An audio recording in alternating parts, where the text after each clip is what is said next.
Okay, call the meeting to order. Notice the meeting was properly posted on Thursday, March 23rd, 2017. Let's go ahead.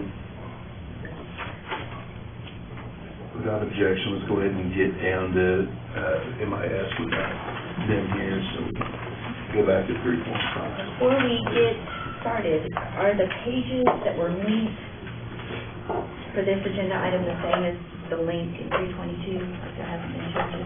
322? March 22nd.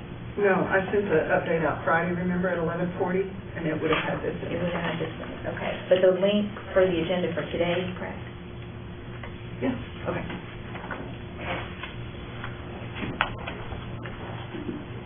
All right, item number 6, discussion of possible action review fiscal year 17-18 estimate of needs for Oklahoma County MIS and capital project IT. You can sit down. Oh, I can. Yeah. All right. Simple. I have a handout for you guys here. 1, 2, I got 6. Pass these out. What's that?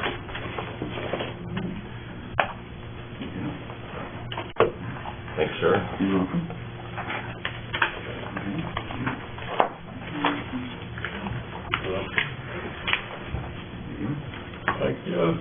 So there's only a, well, should I just begin talking, or you guys?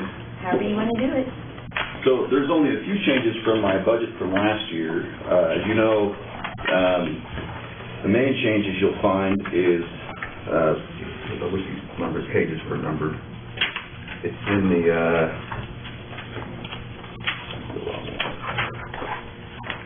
it's open to push. Yeah, so if you go to the report prior expense and estimate of needs, that has a breakdown. Hey, Dan, how are you? Good to see you today. So if you go to the left, you go in there, make it easy enough. And then go to the, this right here, report for expenditures. Yeah. All right, so the main difference between this year's budget, my upcoming budget, and last year's budget, as you see here, there's this $329,000 that I have in reserves for capital, and that is for the money that was given to me last year by the BET for disaster recovery. One of the challenges I faced this year, which required some juggling, was we knew that we had some license challenges, and we were in the process of doing a lot of research on determining how much money we were going to need to make sure we were compliant. If you remember previously, the county was dinged for not being compliant, in which we still pay. This is our last year to pay $150,000 of almost $500,000 for not having our licensing correct.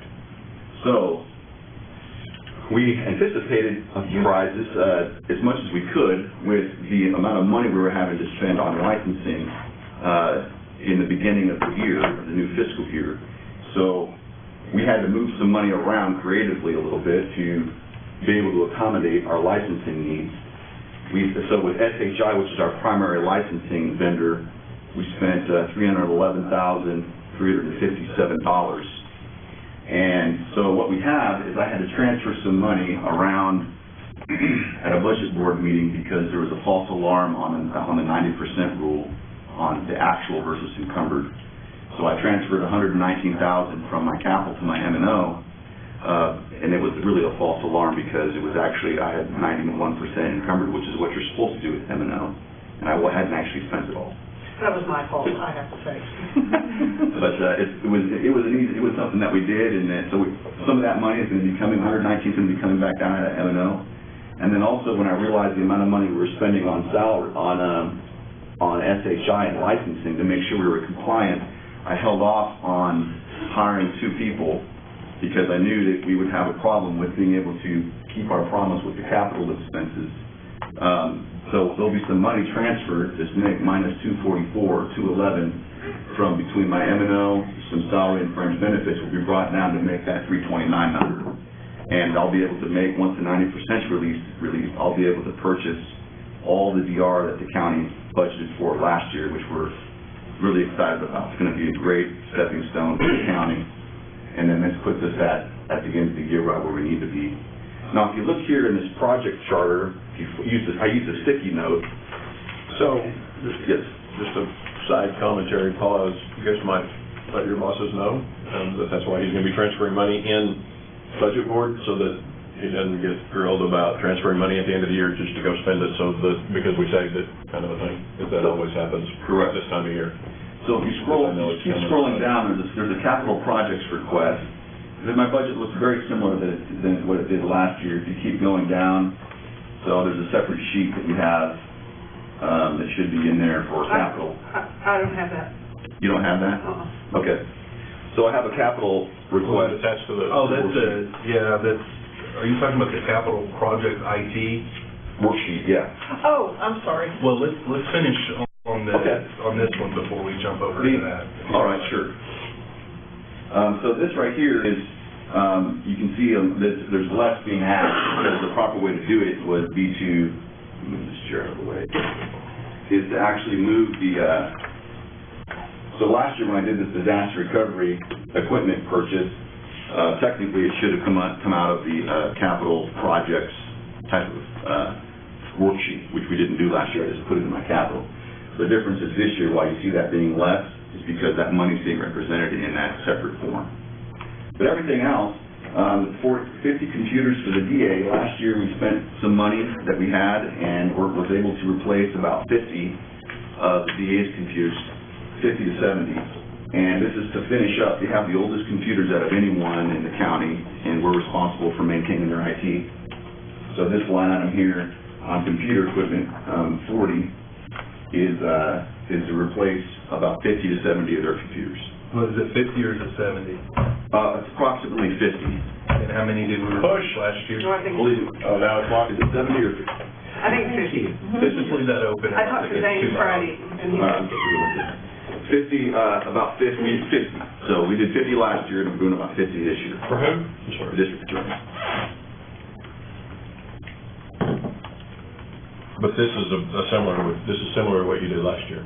Yes, it's Okay. finishing what we started last year on replacing the DA's equipment. One of the reasons we do that is we run an analysis and determine who has the oldest computers, and how much time are my guys spending on replacing them as far as help desk calls that we get in. And also how much time is taking all those wonderful lawyers and folks that work up there, how much time are they wasting because their systems aren't working. So it's actually based on some good benchmark best practices for IT, that the oldest ones you replace, and you also do an analysis on what kind of users are using them. Obviously, you have people that are lawyers and executive administrators and legal assistants. When their computer runs slow, the whole entire department runs slow. So they have, which is why we designated them to be replaced. Okay, so we replaced 50 last year. You're willing to replace 50 more this year. Yes. If you did replace 50 this year, where are they going to be sitting on computers? Are you going to need more for next year in your budget? I think that should cover. Following fiscal year. I think that will cover all the DA systems. I won't be requesting any more. And where was the money last year? Because that middle column is last year's funding, right? Yes. So what happened last year is I was able to save some money in M&O, and then it wasn't approved in the budget. So I had about that much money left over in M&O. Okay, so it wasn't funded last year, but you did it. Correct. And you're asking again for it to be funded. That's So correct. this is an increase over last year's funding. It is an increase, but I funded it out of my leftover money at the end of the year because it was the best thing, it was the right thing to do. It wasn't really leftover money, let's say, it was allocated, because they really need it. It's a true need. Computer equipment and repair parts, the random part is anytime we have a failure with the system, it's good that we have some money available to be able to buy, whether it's a new server, whether it's a motherboard, a power supply, it could be memory, it could be a number of different things, kind of a reserve number that if there's an emergency, we can actually use that money to buy that equipment if needed. Are you talking about equipment for your office and your staff, or are you talking about equipment for other departments in the county? Mostly equipment for our servers and our data center that would support the whole county. Some of it may go towards, I'm not going to be spending $35,000 on equipment for my own department, but I may spend $5,000 of it on my own department if someone needs a new laptop that breaks or Okay, now I understand that. My question is, last year you had talked about wanting to have a stock of computers, new computers to loan out for various departments when they have a computer go down. Sure. And stuff like that. Is that what you're talking about here with the $35,000? Nope, that's not that. This is just money for us in case there's an emergency to be able to use for replacing computer equipment. And some of it may be used to, like if someone needs a new laptop or something like this, you know, it's $1,000, $1,200 or for In your department, though? Correct, but the other 30, the rest of it is for the whole county, which would be, if there's an emergency or something breaks, whatever, it gives us some money to replace, just gives us some working capital. Basically, just as a loaner, you would loan them that, and when they procure another computer, they give it back? Something like this. Well, last year we requested that we have a stock of computers, which would be very ideal, but it wasn't approved last year.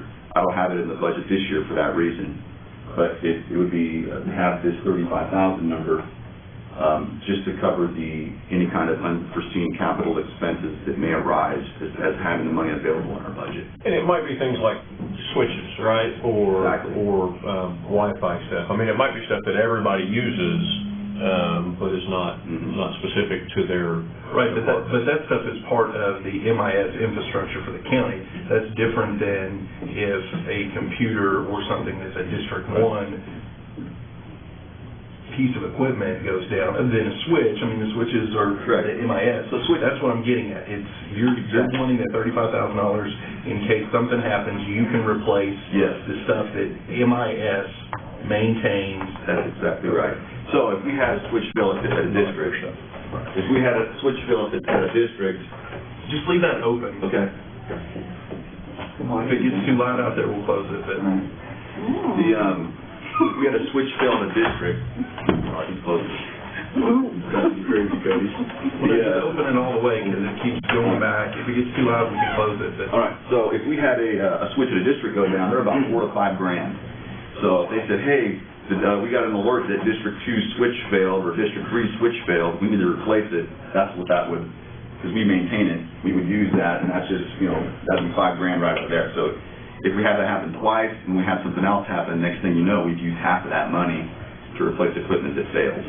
So we have it, and I know it's odd because I don't like the word random very much, but that's what we put in there. And it's different than repair parts. Repair parts is stuff that we have that would be in our data center that would be specific to like a motherboard or something like this that we have budgeted for that previously. It would be more of a granular failure. How about the 35 random, you didn't have any in your budget the current fiscal year we're in? How did you handle those when they came up? The one that you were just talking about, the Yeah, random? the random. There's nothing, do we budget any for that same? Yeah, we have that right here, and it's 10,000, and then some of this is in the 63, but this is, thank you, because I have this confused. Let me look on this chart here so I can get my years right here. Yeah, this is for 17, 18, 35,000. Last year, we had this money that we used for DR, and we still have some of that in capital. But we basically are really watch our money really closely, so if something like that happens, we pull it from different areas to try to fix things. And we don't necessarily want to do that, particularly because this last year we got hit with so many licenses, so sometimes we have unexpected things happen, so we wanted to budget a little bit more this year for that and make sure that it was allocated for that, for the 17, 18. Yeah, and don't forget that 119 is really going to be, he knew that was going to come back down to capital at some point, so Yeah. probably was using part of that.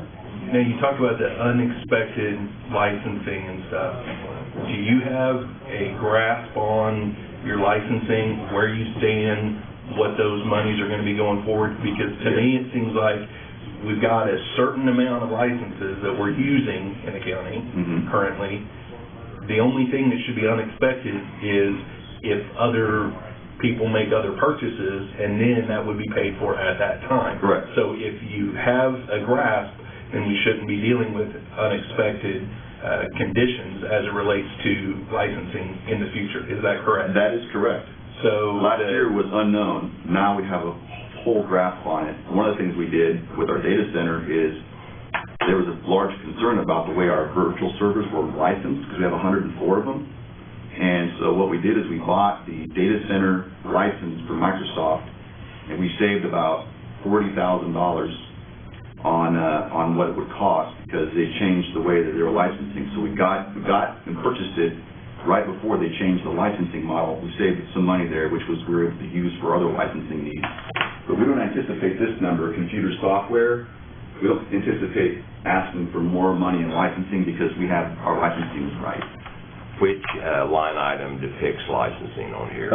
Computer equipment software. Now, there's a difference between licensing that you use, which we identified with those new line items. There's a difference between licensing for new hardware that you come out, that we buy, and there's a difference between software assurance upgrades and software assurance. If you see up here, 54112, that represents licensing. All right, software assurance, that actually can be considered licensing. What about subscriptions? And so could software annual renewal, that's also considered licensing. How about subscriptions? What's that cost for? Where you, right here? Yeah, 30. Subscription is our, I believe that is our Aegis licensing and some Oracle licensing that we have to pay for every year, which is a big number. Wanting that to go away. So just so you guys know, I'm working on making this number go away. This $445,400 is huge, so I'm working really hard. There's a few initiatives that I'm working on, not on this year's, but not on this year's budget, but it's a long-term plan to make this number go down, because we're paying a lot of money with Aegis, and we're paying a lot of money with Oracle that we have to, because their two are married. So that's what this is. What's this other, down here, the software as a service and software annual renewal, what's that $500,000? So this software as a service is, that represents Munis, okay? So we pay with Munis, and this is another layer of Oracle licensing right here as a software annual renewal. Now, was And we didn't have those last year? Yeah, we did. This is, No, The worksheet's in that's the difference. Should be in that middle oh, column. what it was on some of these is some of these things were not categorized properly. They weren't under the right item number. And so they're not represented here last year. This 54112 is a new number that we created with Danny. So it's a new object code because they were previously miscategorized. So it's not showing that there's anything there in that line because it was in another area last year. And we decided that it was miscategorized, and we talked about it and we created some new object code. I guess that's the question. Which line item is it in from prior year, under? Professional services other, maybe? Probably. That's about $350 of the 500. And you can see over here, professional services other is a huge chunk. Equipment vendor maintenance is also a big giant one. That's a little bit less. Some of the stuff got moved over to here. The subscriptions, you can see, some of the stuff that you see moved to there.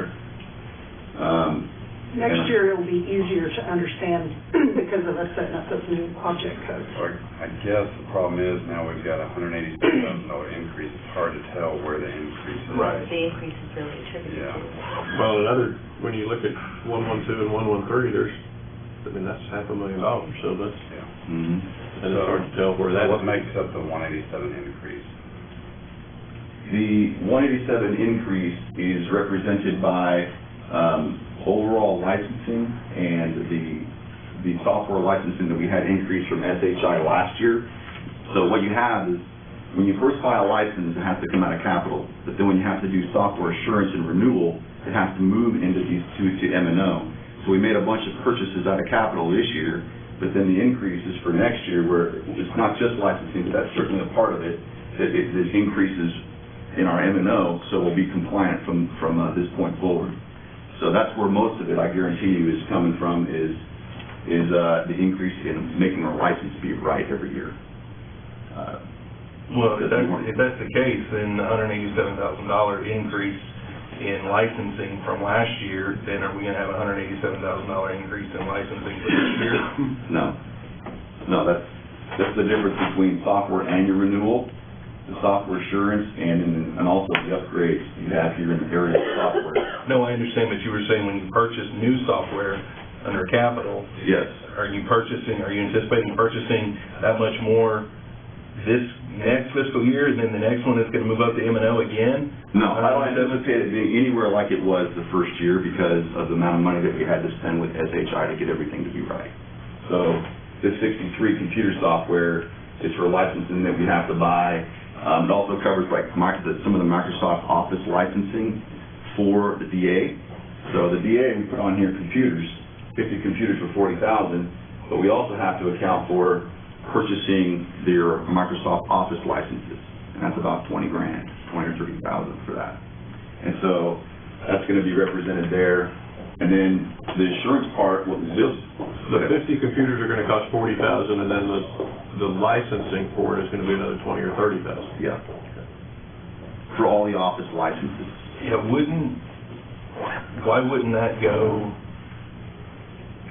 I mean, why would that not be designated as part of that computer expense? I mean, I know, but, or at least notated somehow, because there it looks like we're spending $40,000 on 50 computers, but we're not, we're spending more than $40,000 on 50 computers. And what we have to do, Rob, when we look at different departments who are asking for computers, we're trying to compare. You got one department asking for this much money, and they've included their licenses, and then you got this other department asking for that much money. How are we to compare if everybody's doing a good job on their shopping, or if some people are buying a $500 toilet seat? It's because this 55095 is separate than 55080. It's a different object code, and so we put it in the proper object code. But unless I explain it, you wouldn't know. I would love to have this thing be highly expanded, and I can actually just show you everything by line item and have it highly detailed, and we have that available. We could pull up and show you every single line item, but it would make this thing huge. I should have actually had it printed out and had it on hand for this meeting, so my apologies for that. But I could break this down and show you the 63,000, do a giant drop down on that, 63,000, and show you every single amount that's coming out of that 63,000. I guess that's my question. 63,000, you said 20 to 30 for the new DA computer. What's the rest for? Because you said it's only going to be down here if it's new equipment, right? Yes. So what's the rest of this?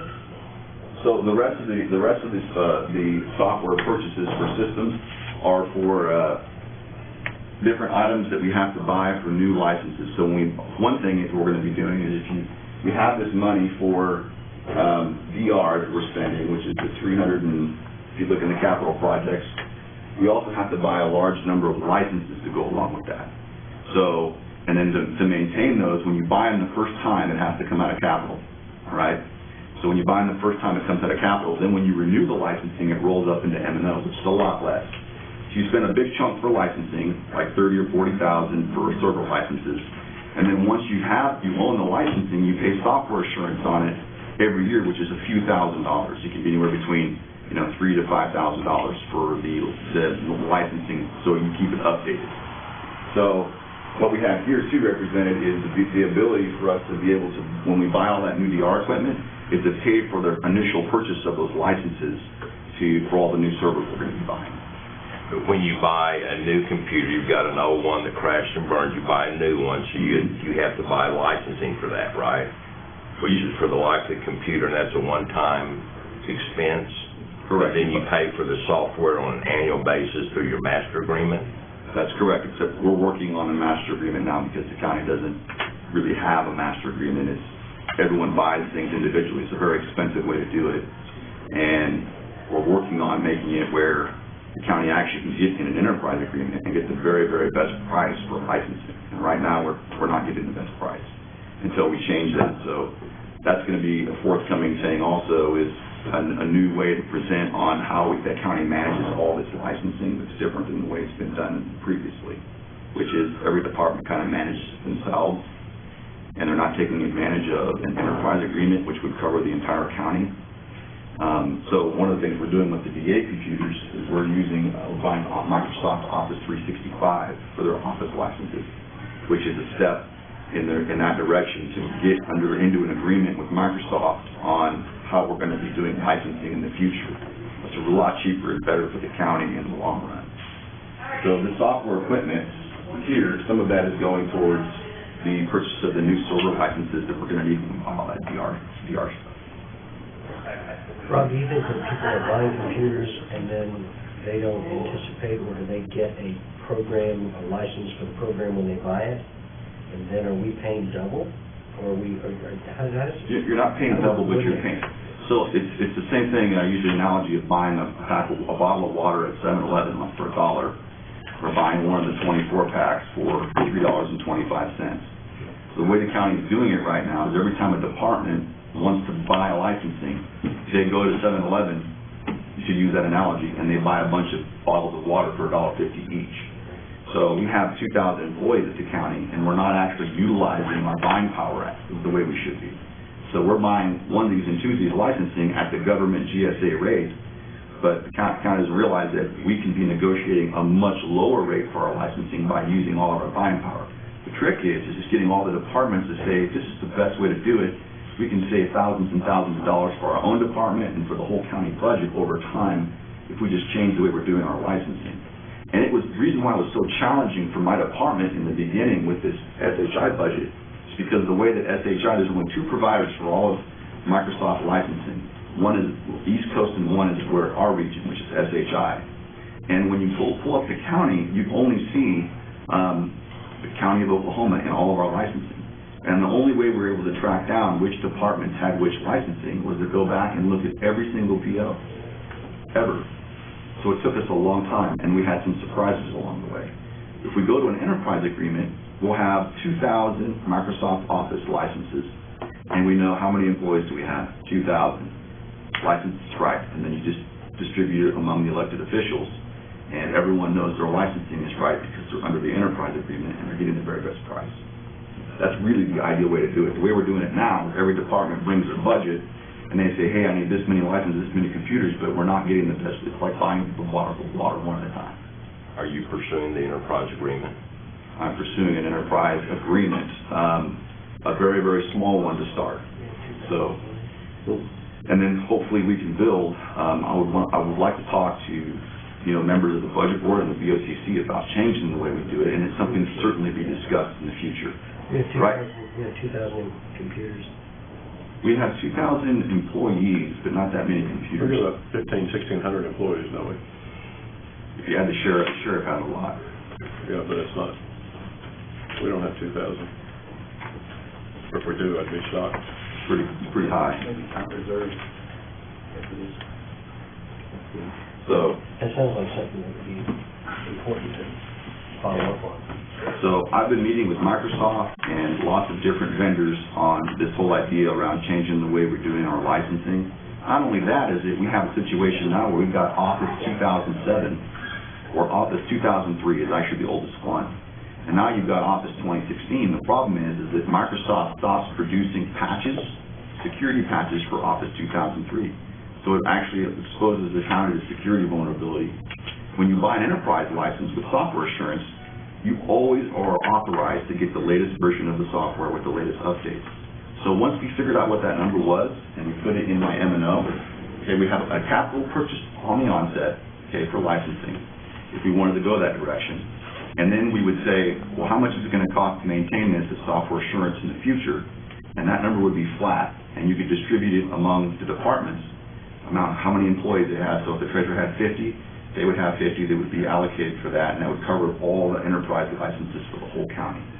And that would make it so it's always up to date, really easy to maintain. Everyone would always have the latest version of the software with the latest security patches. It would be a very highly superior way to do it, and it's definitely a best practice. Right now we've got from Office 2003 all the way to Office 2016, which is a lot of versions, and my department maintains all of those versions. So one of the things we had to do is when we were doing the license analysis is go back and look at all the POs and count, figure out, here's one right here from 2003, one. How many do we have Office 2007? 70.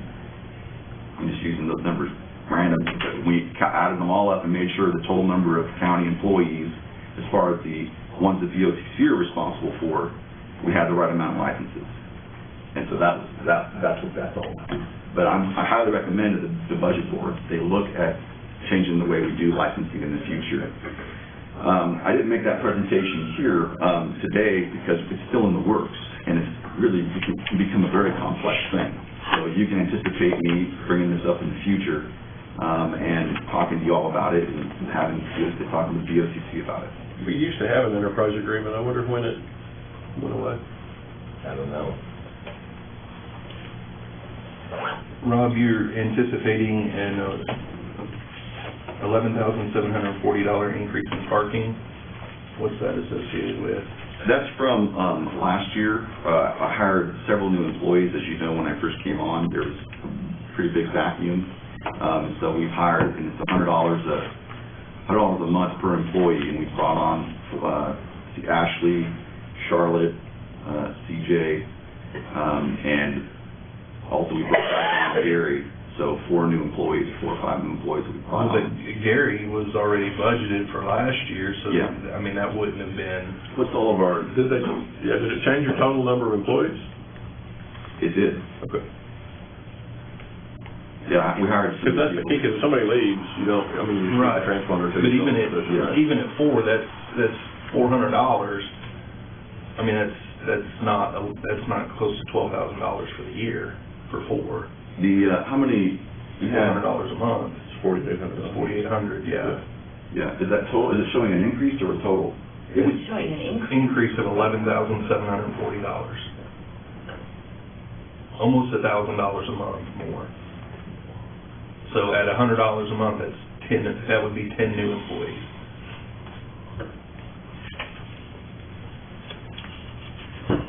I'll have to get back with you guys on that, on why that number is that way, and get the BET some answers on why there's a difference there. Okay, and then also a new expenditure, looks like at $14,400 for building and grounds supplies. What is that? We moved that, it didn't used to be there because it was misallocated, and there were some reasons for the buildings and ground supplies. Charlotte, do you remember on the building and ground supplies, why we moved those items over there? Isn't it for like cabling? Correct, so that was, we put it under there for cabling, and for some other items that we have. Forgive me for not having having my sheet with the breakdown where it actually drills down into every single one of these expenses, and I'd be happy to. What would probably be really helpful is to take the 187,520 and break that down as to why are we needing 187? No problem. I don't know that I care as much about, I move this from here to here and that from there to there, but I'm asking for $187,000 more, and here's what I want to fund with that. No problem. And then, at least in my car dealer way of looking at things, I mean, you got a $300,000 one-time expenditure in the disaster recovery. You don't have another $300,000 one-time expenditure in disaster recovery, so it's more like a $500,000 increase rather than a $187,000 increase. If you take a one-time expense for last year and just absorb that into your budget to use for other stuff this year, then really you're increasing your budget by $500,000. Well, Correct. that was in capital though, this year 187 is in M&O. The disaster recovery. Okay, I got you. So, and capital is down almost that number, yeah, okay. Thank you, Kelsey. So yeah, where was the, well, never mind.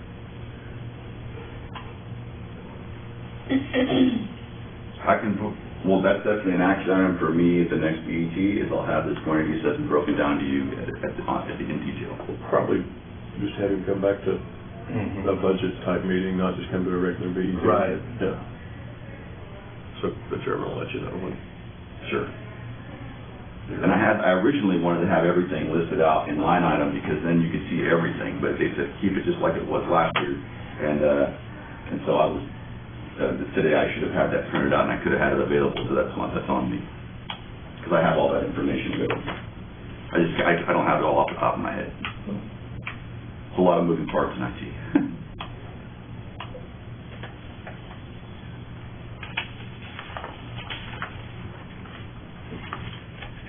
Let's talk about your salary increase.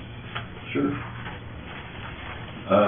The main salary increase is because I'm trying to fill a vacancy. We hired new folks from last year, new employees, And also, I'm asking for a salary increase for 2 employees. So that represents my department hiring new people, and it also represents a small request for, if you go to the salary section,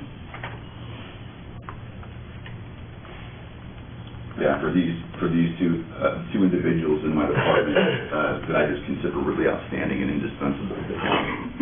So try to take care of them. As you know, I'm also in the military, and I think it would be very, very wise for my department to have a deputy director. And I think there's no better person for the job than Mr. Dan Coffey. And so this would put him in a position to kind of act as a deputy director. And I'd like to change his title and make him a deputy director. And then Rich also is a engineering manager, and IT simply can't run without his leadership. So everyone else is doing just great, but those guys, I thought it would be very, very wise and the right thing to do because of what they produce for me day in and day out. This programmer two, is that a new or vacant position? This is the vacant. You were funded for that last year? I was not funded for all the positions I had vacant last year. This is one that was, that I'm asking for, that let's fill some vacancies this year and then try to fill another one next year. Okay, so this was not funded, so for our terminology, we consider that new. Okay. I had like 5 programmers. The juvenile situation.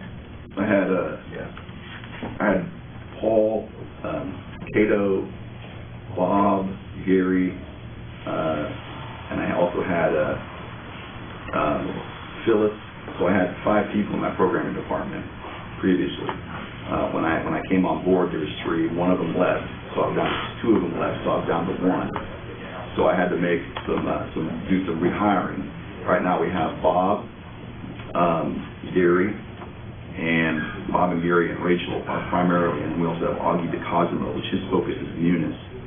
So to bring it up where we're all the way to 5 is to have this last programmer, and this will bring us up to where we need to be as far as our department and that's in programming is concerned. Yeah, so Augie was a new hire, Rachel was a new hire. We brought Gary back on, CJ Brunner, and we also hired a help desk. We hired Charlotte, and we also brought in a help desk administrator. So it's actually 6 new employees. So if it wasn't 4, it's actually 6. So that would make sense on the parking number. Well, it would get closer. It would get closer, yeah. Still be $4,000 short of 11. So $100 a month per person. So instead of 4,800, it'd be 7,200. Yeah. Well, except some of them left in the middle of the prior fiscal year, and they were funded for that fiscal year, and I don't remember us cutting the budget for Yes. the parking, so I We can get still think it's high. Yeah, I'll give you an exact breakdown on both that 187 number with parking.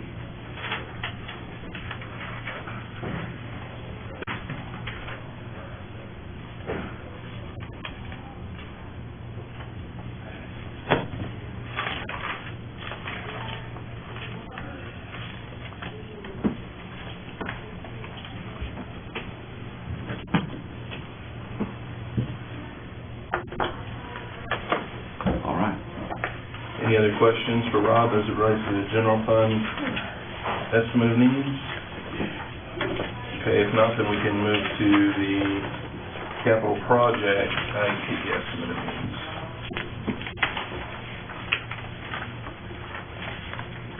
All right, so if you look here, I have printed out a project charter for you all. I'll give you guys a copy.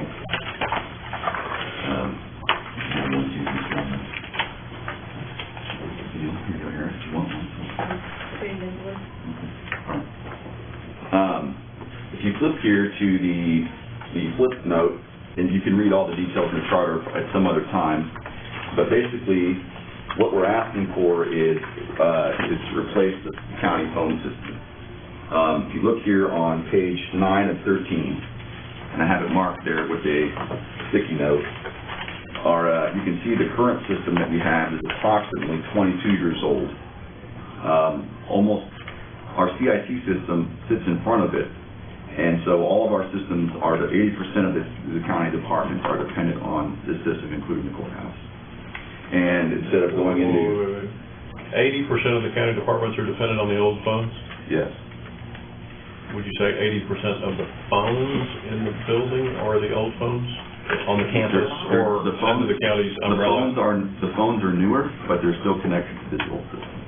So you may have purchased new phones and they're going through the CIT, but the CIT is still dependent on this system. So you're saying the voice over... Yeah, I didn't either. I thought the way I understood the sales pitch on the new voice over IP was that was going to save us from the old system, and those that could afford it have been saved from the old system. So you're telling me that that's not accurate? That's not accurate, no, sir. So if you turn the page here, let's get Dan's attention here. They come on in. I'm gonna go use their phone. So Dan is a phone expert. Don't throw me under that bus, he says. Not expert. So he had a question about the way we have our phones. He was understanding that the way it is, we bought a CIT system, and about 350 phones go through the CIT system. But our CIT system... The Nortel sits in front of everything. The Nortel, the PRR lines that come into the annex here, that are your outside lines, your outside dial phone systems. Those come into the Nortel Meridian phone system, the aged phone system. The CIT sits behind it. The Cisco call manager for the sheriff's office here at the annex sits behind it. What that means is that system fails, as it inevitably will one day, every single phone line from an outside dialing point will go down. Specifically, is the voice over IP phones on their own switch, or do they go through anything else? They would work internally, meaning you could call office to office. But as far as outside the campus, talking about going we're outside, dependent on another switch. You're dependent upon the Meridian as it stands today. As it stands today. So this project charter is a recommendation to change that. Okay, here's my question, before you get too deep into it. Sure. Is that basically the $578,000 you're asking for, $579,000? This is the number, yeah. 669,763. Okay. Some of it is operating and some of it's capital, but it's $670,000 total. Yes. Does that include any funds? It does. Or is that just the guts in front of the funds? Yeah. Actually, the phones are the most expensive part. Yeah. The phones are by far the most expensive part. The guts behind it are actually relative, the cost is relatively minimal when comparatively speaking. And that includes every phone that you are now supporting that are the old phones, whether it's the courthouse or here or the sheriff's office. Courthouse here, sheriff's office, juvenile, all the yards, the tenants, the state tenants at social services, the state auditors over Night TV. Will the current voice over IP phones be compatible with it? The current voice over IP phones we have? Yeah. We believe that they are at least somewhat compatible. We need to do some testing to verify how many features you would get off of the current Polycoms that we Does this figure include a total replacement of all the phones? That was going to be my question. Whoa, so we bought a bunch of $2,000 phones that may or may not be compatible with this new system that now we're talking about? What we're talking about is, if you want to just pick up the I phone. mean, I'm not mad at you guys, I'm just shocked. Yeah, no, it's about. It's shocking. It is shocking. If you want to pick up the phone and dial a number, they will work. But if you want to share extensions like you do in some offices, that feature may or may not work. We don't know yet. But the normal operation, will the phone pick up and dial a number? Yes, it will. That we know will work. So is the system that these other phones should be operating on that we've already spent $2,000 a piece on, is that system just not available? I mean, can we not just buy everybody those phones and buy that system so that we know it'll all be compatible? Which system? Talking about the Cisco UCM, or are you talking about the... Talking about whatever the heck we bought these $2,000 phones for. We're getting, if you look in this, in the details. I don't care about the animal cracker letters, I just care about, if it's a voice over IP phone, we're confident if you have a voice over IP phone now, it's going to work. You may have. That's not working. Hang on.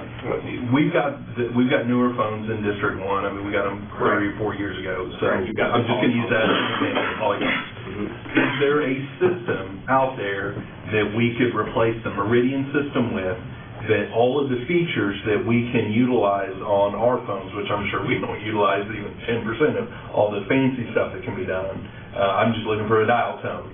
But that being you're said, looking for more than a dial. well, I know, but that being said, everything that phone is capable of doing, is there a phone system out there that we can replace the Meridian with that would allow us to use all the features on that phone? And I'm doing the Mike Sullivan translator now. We can continue to use the CIC system and we can update it. We can. The way we arrived at the decision to do it this way is because of this. We would like to get down to one phone system in the county to maintain. Yeah, right. Okay? Not 3, not 2, not 4, but 1. The other part of that is the sheriff's office uses Cisco CallMaster, Cisco UCM, which is considered one of the best of breeds. It is feature-rich. We're not using probably anywhere near the capability of it from a feature point of view, should we decide to. There's probably more features than most of us in this room would ever care to have. What we're unsure of today is if the current Polycoms that run on the CIC system that was purchased a few years ago, how many of those features can we get connecting those phones that are not Cisco phones to the UCM? It's possible, Cody, it's possible we may get all the features that we care about. Maybe not 100% featured, but all the ones we care about. We don't know until we take a couple of those Polycoms, get a couple of licenses, attach it to the current UCM, and see what we can get. We don't know that yet.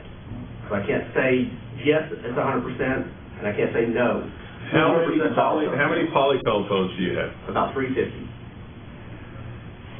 Is this? I mean, to me, what you have right now is you've got a phone system of haves and have-nots. And you are potentially going to just change that again to having a phone system of have and have-nots.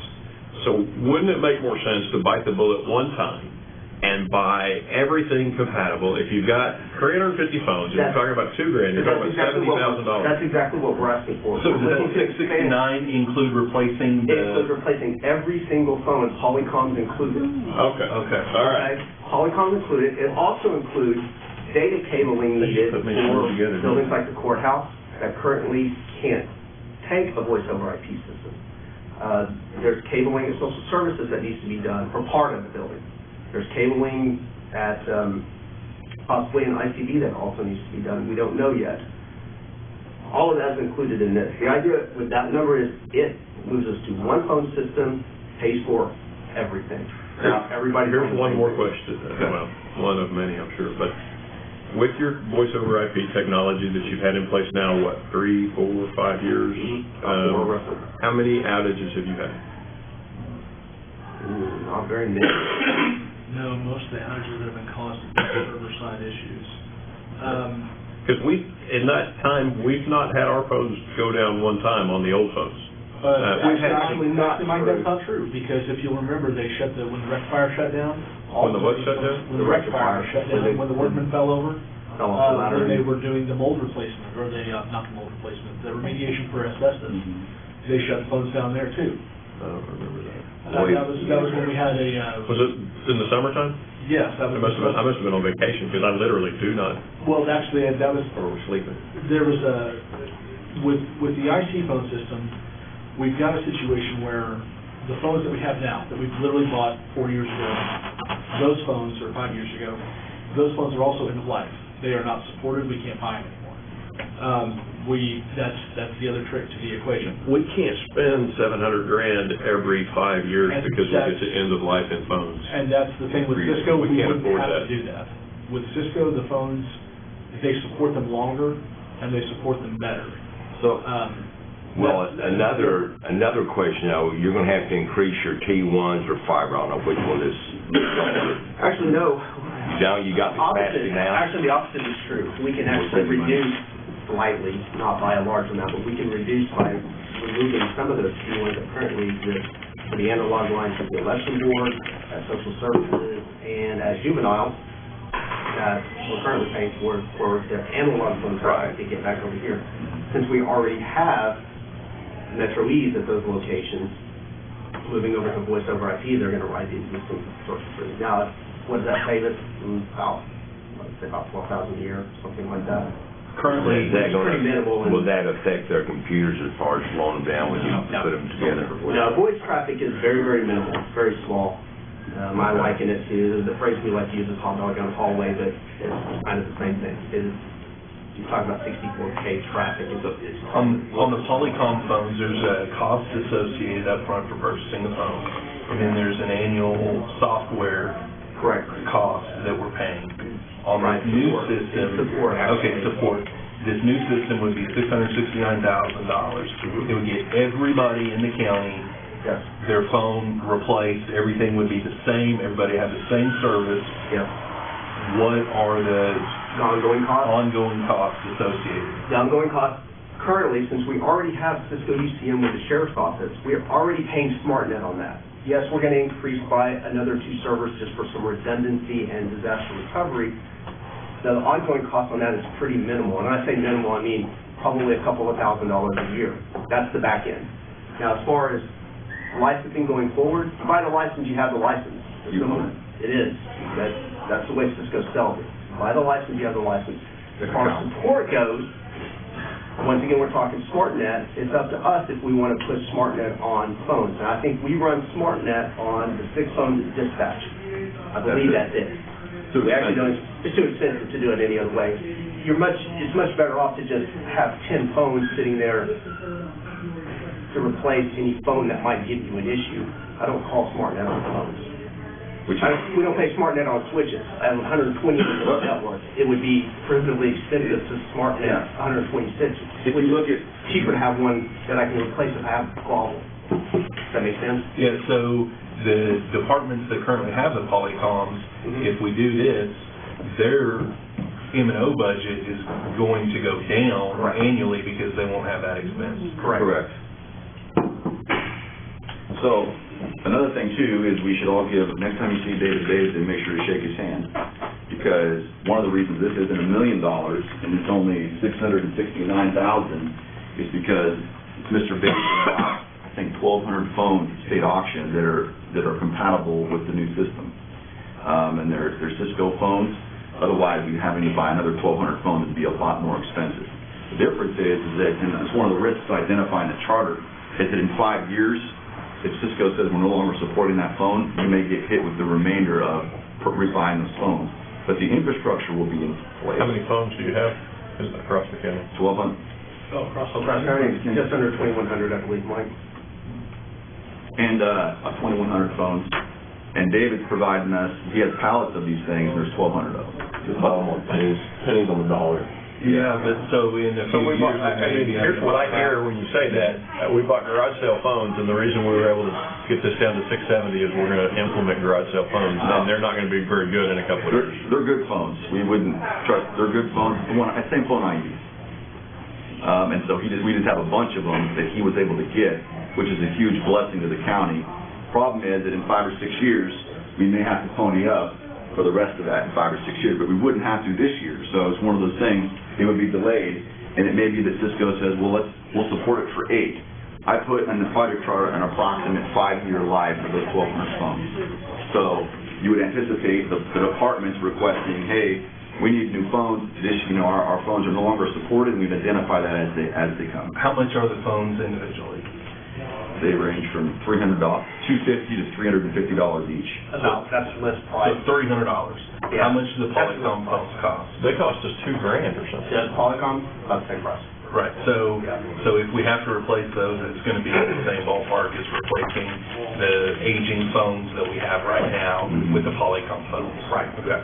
We didn't get in. I didn't get in. So with this, we do this, we're in a better situation, and even if all 1,200 of those go down, we're not in a worse situation than we are today, because we would have to replace those phones anyway. That's exactly right. Correct. So if you go It had a relatively same expense. correct. Except we wouldn't have the cost to recable the courthouse, we wouldn't have to buy new UCM, and we would already own all the licenses. Right. So we wouldn't have to buy new licenses, we'd own the licenses, just replacing the physical phone. So if you turn here to the page You can see this other system we're running, it's got the next picture on there. And all the detail that we just talked about is in the project charter. So I encourage you all to read it. It's to be very informative to you. This system that we use to manage the phones has Windows 2000 server on it. And it's very old, and which is a 17-year-old product. And it's kind of a risk, security risk for the county, so that, if that goes away. What really we can thank God for, really, is literally divine providence, that we did not get flooded in our phone room, because we would be totally. Are you telling me that this phone is connected to my desktop somehow? No, that desktop actually manages all of the phones, all of the Meridian. So you guys don't need the Supreme Court to implement this in our office? The Supreme Court. Well, yeah, because all our computers are Supreme Court computers. You're not going to have access to their system. No. So, this right here. Sorry, Mike. Sorry about that. To be fair, though, we do have to run cable to this. Yeah, we're gonna have to. I don't care about that. Yeah. So, But we would need access. We're in control of that. if you can see here on page 11 and 12, we really dodged the bullet, because it was that side of the building that actually flooded. And if water would have come down in this area, we would still be recovering. So, a little bit of divine providence to save this. So that, I mean, you might have got divine providence, but you're telling me if you have a flood that, when was that flood? Correct. December? Any November? disaster event brings. I'm going to be down for 4 months without phones? That CDS is not replaced. Well, that's not being done with Not exactly. Not exactly. So, I just have to take a shot when I get it. Mike, I'll tell you one thing, that PDX there. I thought that was the whole idea, we'd be able to get back up and running a whole lot quicker if we go to this new digital. It is. It is. The only way is They got The problem is it's all sitting behind. Oh, now, but if we do this, we won't take it.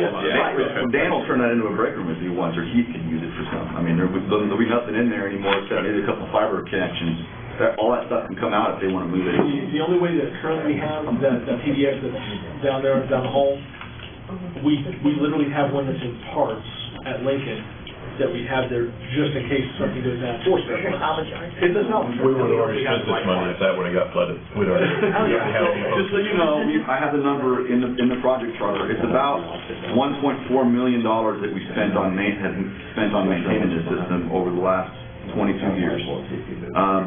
Currently, we spend about $112,000 a year on maintenance, which goes away. And I do a return on investment and cost analysis in the actual charter, if you read it, and it breaks down the replacement of the system in phases, and it explains the entire history of the county phone system in the charter. So I encourage you all to read it. I'm just showing you the pictures now, because we could be in here for hours if we went over the entire thing, which we can do at another date if you want. Go ahead, Rick. How much do I get for my old phone, or can I use it? If you have a Polycom phone, you could probably use With it. a Polycom phone? So we can still use it, still transfer and everything we need to? The only thing you may not get is there's a few small features that may not be available, That's what we have to test. and we're determining that. We know you can. So it may be a good idea, and this is probably, I'm sorry, go ahead, Christie. Well, to piggyback Larry, but in this 659, 670, you've got new phones for everybody. Correct, except So we're using they've got- some of the ones for Basin. So it's actually a used phone, it's a Cisco phone, the same one I have on my desk. And that's saving, it's about $360,000 that's less on there, because we're using Basin's phones instead of buying a bunch of new phones. What might be a good idea, and I know this probably isn't necessary for our discussion today, but those of us that have the old Polycom phones, or the new Polycom phones, if we did go to a system like this and replace all of them, is save those Polycom phones in case some of those 1200 go down. Exactly. We've got those. If we can at least use them to get outside lines and do all of that, we have an in-stock phones that we can utilize. That's very good. And that would serve a majority of the people, yes. That's exactly what we do, Coach. That's a great suggestion. You gotta have that in mind. Most people, they just need to call out. They don't have a need for everything else. Right, and that's all I need. If you turn to page 13 of 13 there in the charter, okay, the good thing about this is that because you guys last year invested in our disaster recovery, we will now have one of our UCMs residing in the Mid-Con data center. So in the event that the county annex is down or our data center takes a hit, we'll be able to reroute our phones and the dispatch, everybody, through the rack at Mid-Con. And so this would give us full DR capabilities. Right now with that Meridian system, if something happens, flood or lightning or any kind of disaster event, the county is in really, really dire straits.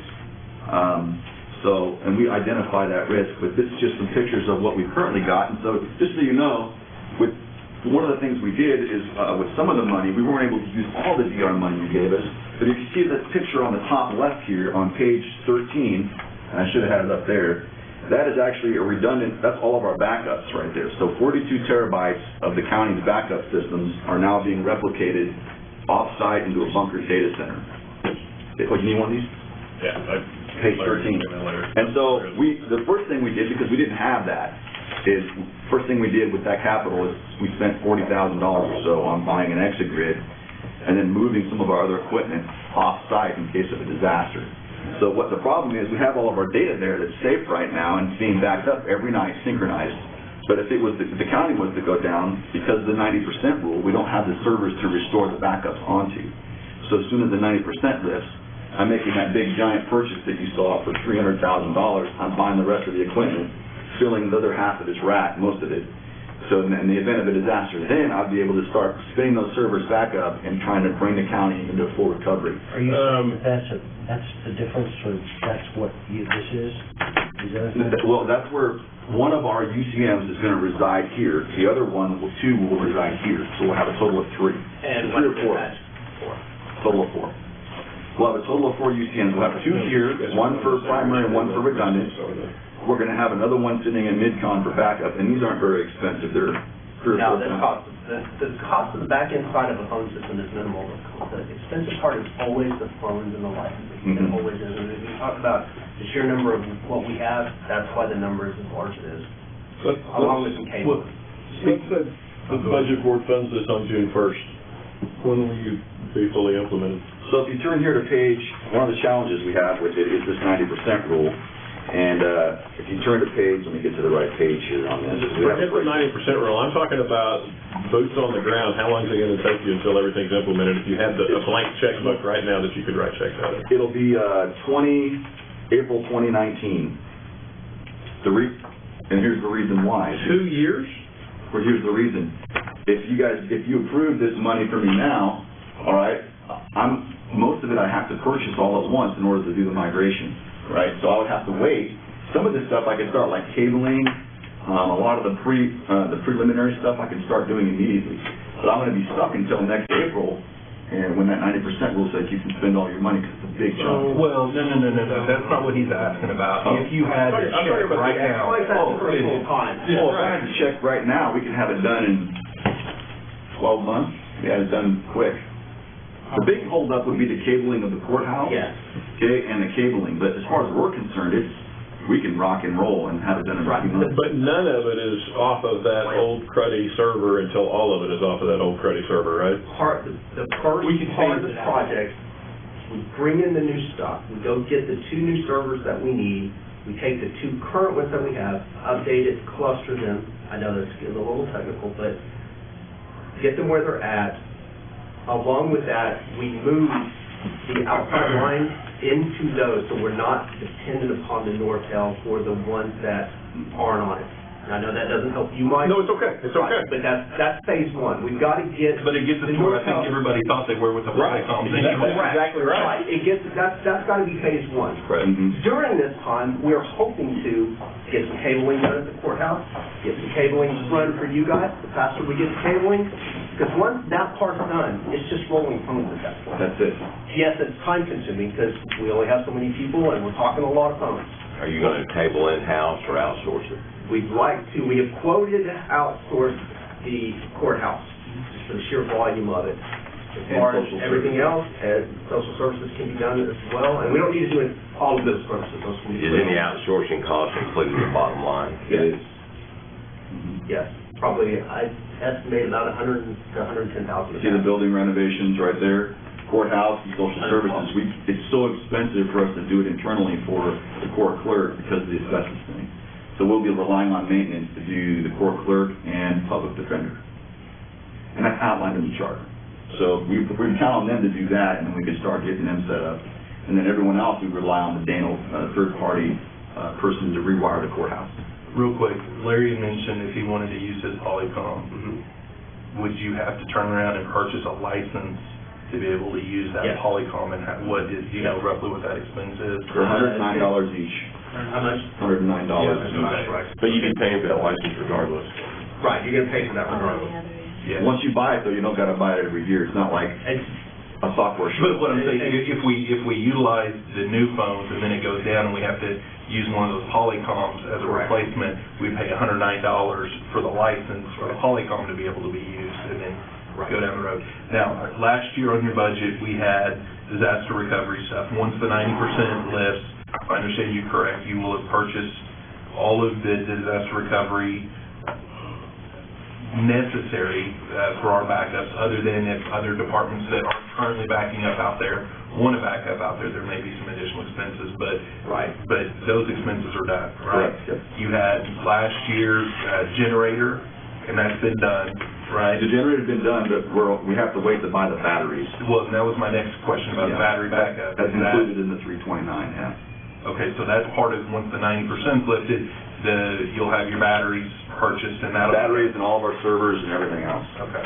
That covers it. And let me tell you right now, there may be a viral video of Rob Field dancing when that happens, because I'll be very excited. Well, I'm just making sure that that's all going to be able to get done, because we talked about that last year. Yeah, they were one time, and you're not asking for them again, but making sure that that is all going to be done.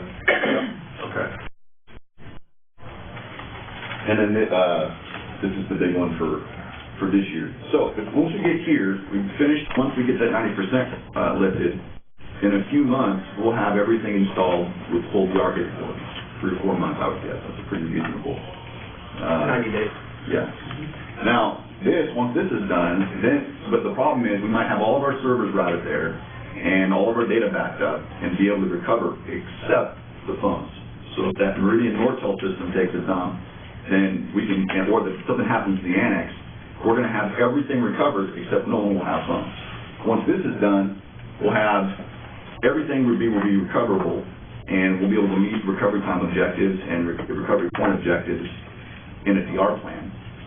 We'll also be able to roll all the phones over to co-locations. So say, for example, the county clerk's office needs to relocate to their off-site location. We'd be able to push the phones to the county building that I've selected as their co-location, or any other county department for that matter. So we're working with each department on identifying their co-location. Here's where we would go in the event of a disaster. Here's how many people we need, and here's the phones we need there. So that's another utilization of those Polycoms. So in a disaster scenario, we can have some of those Polycoms pre-staged at the co-locations, so we would just roll them right to there in the event of a disaster, which would be really, really great. We're working really hard on that. Just a quick FYI, the 90% rule doesn't apply to capital projects fund. So if we were to fund that in capital projects, You're free to go. you're not restricted. That's just general fund. I didn't realize that, otherwise I would have put my DR in this last year, because we would have already had it done. So, but that was it. Didn't realize that was the case, but now we know. So if we get this money immediately, we can make it happen pretty quickly for you. The only thing is the cabling. So everything will be hinging on how quick you can recable the courthouse, and how quick maintenance can recable the public defender and the court clerk's office, and also social services.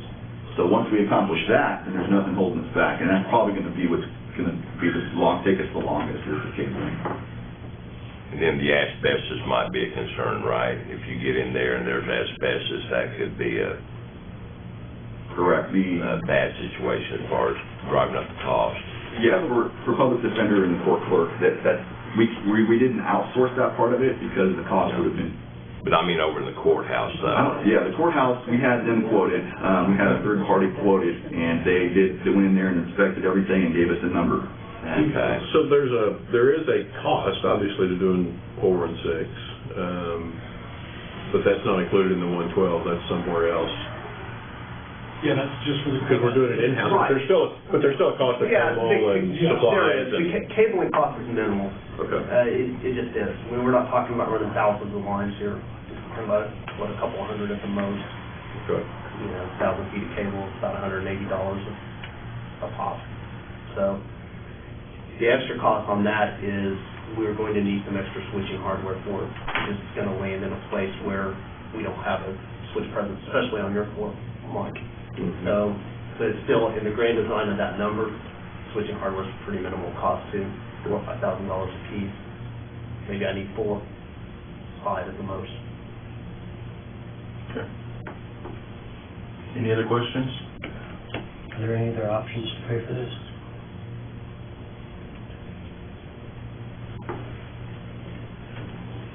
Why does it have to be general fund?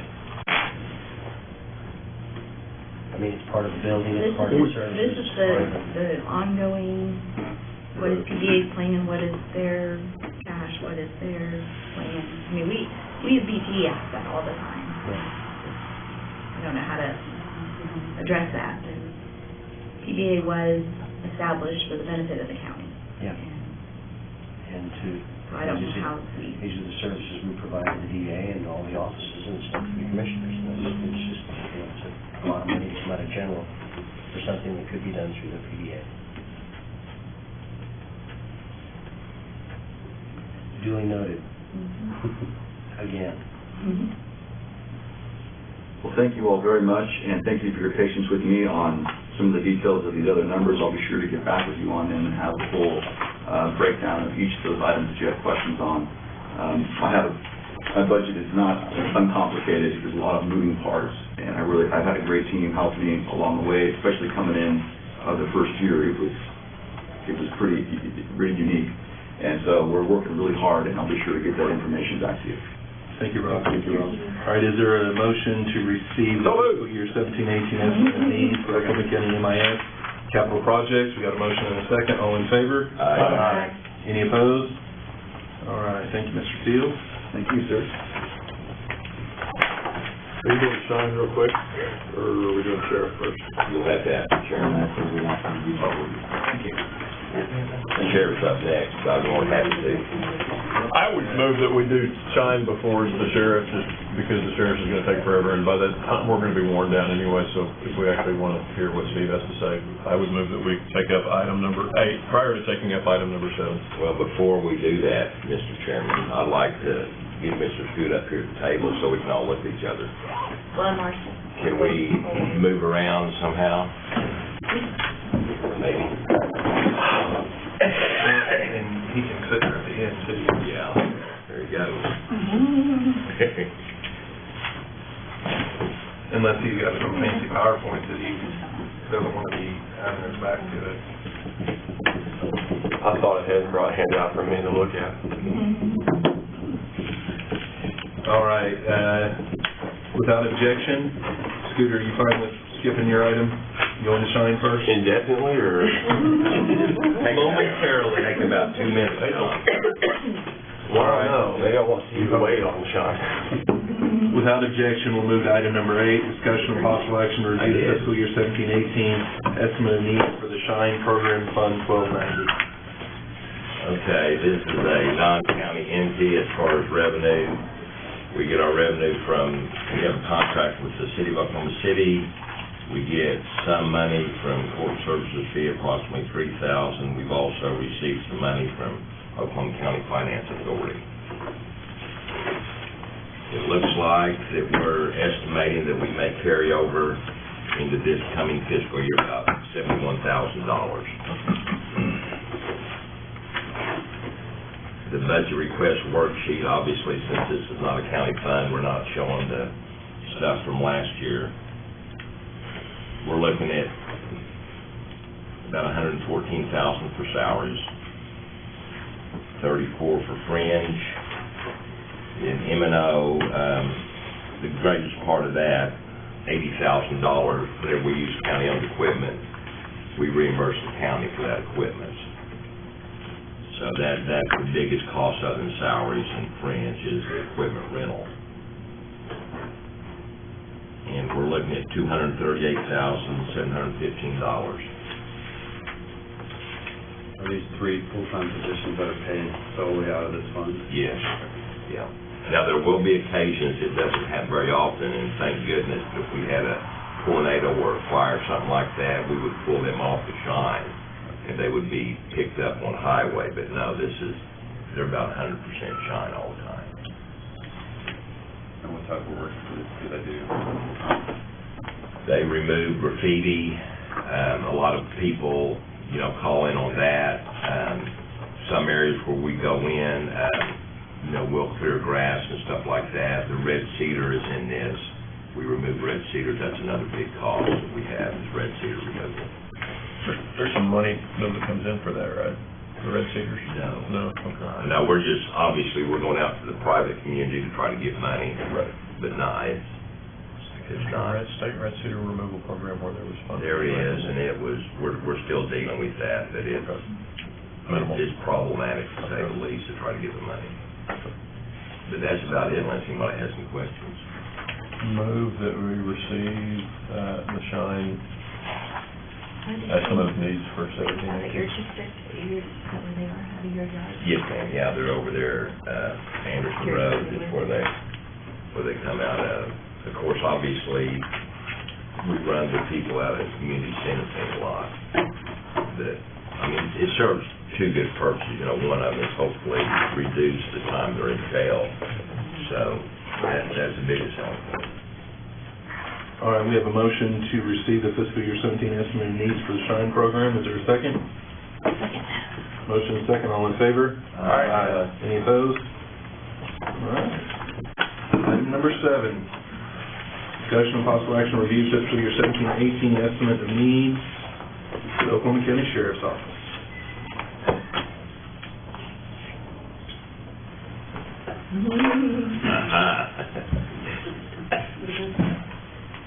Is it going here, or? I think it'll go in there as long as Danny's fine with plugging in SCUDA. Yeah, we might want to wait till Dan. At your own risk. The other side. There's a USB over here. There it is. Yeah, there's 2 of them. So you know which way? Right there. Or you can- It's not my computer, I'm not gonna tell you what to do with it. Right there.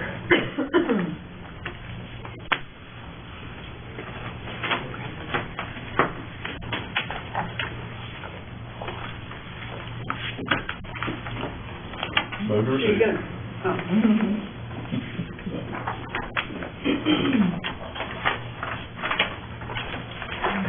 That one's ready. Different or same? If they're stable, they're all the same.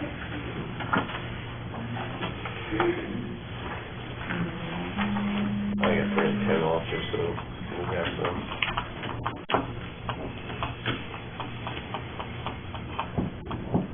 He's got a flash drive, but we wanted to make sure you were okay with putting that in. Because you did these. If so, we're gonna put a computer on MIS for Danny. You wanna drive this? Yeah, if you have a mouse that will reach over here. Unless you want to switch me spots, that works too. Yeah, I'll switch with you.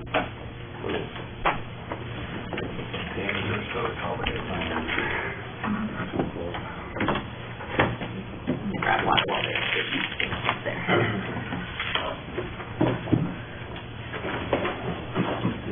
All right. Let the record reflect that John's 15 minutes starts now. Well, no, you gotta give me some time for Chris to get back. I think that was the last, I made 10 copies. There's 8 people sat on the board, we brought 2 extra.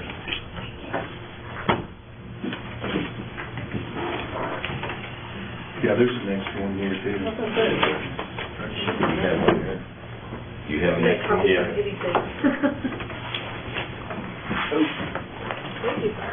You're welcome. Aaron, how are you doing over there? I am awake, I can't and that even, is half the battle. I can't even see you. Maybe that's by the way plan. she I likes know. it.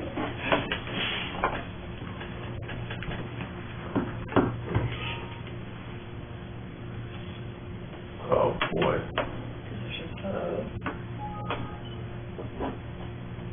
Uh-oh. Yeah. Mike did this on his. Help him, Mike. Oh, joy.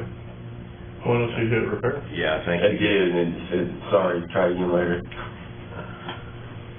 Here's like, beautiful. some of us did that when he first came on, maybe when you get We that did have to first do ring, the, yeah. we did have Did to you do do a the download repair? thing. Could be my laptop. It very well could be your laptop, we're just gonna blame it on Didn't they that. just put brand new? Is the other room empty? We might. Is the other room where they, it's exciting? Well, they started at 10 o'clock. Let me see it. Oh, there. Is that it? Kind of, wait a minute.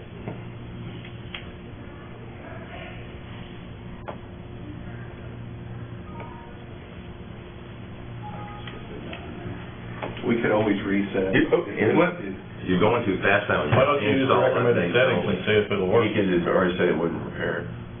You gotta know what it's saying ahead of it, see what's repaired. Oh, okay. What we're saying is. And now it's, yes, but this is dealing with this program itself. not Right, the but file. maybe the program will work if you, Oh, I don't have admin rights. neither does Danny probably. We could get Walton here and do that. You wanna do that? 1339? Or they're still in there. And if they're talking about Pauline Meyer, then maybe in there a while. If they're talking about what? Cody, is your Pauline Meyer. I don't know what you're saying. Okay. No. Mine's not either, but it's a Polycom, you think? Speaking VHS. What does that mean? Infrastructure. Infrastructure. But we weren't on there today, I don't think. Stacy called and said we weren't gonna be. I think they've taken that off. Pauline Meyer? Or storage. Storage. It was off for this time, Was it? according to the engineer. I think Stacy said it's gonna stay off permanently. Sorry with me, I told you what we're doing. I'm just giving you a hard time. Moving up the hallway on 4. Guys might wanna pick out some extra life insurance there, just when the building collapses from the weight of our piles.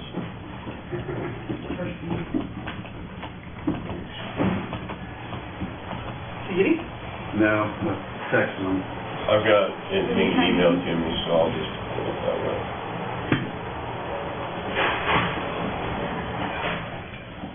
Oh, wow.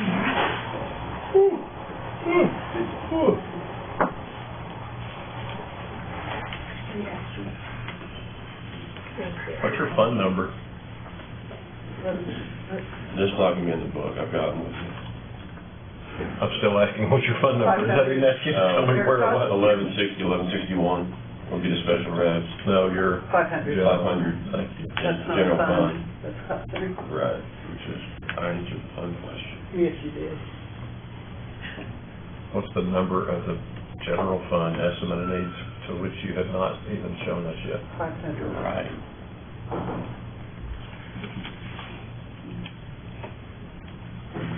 Currently zeros.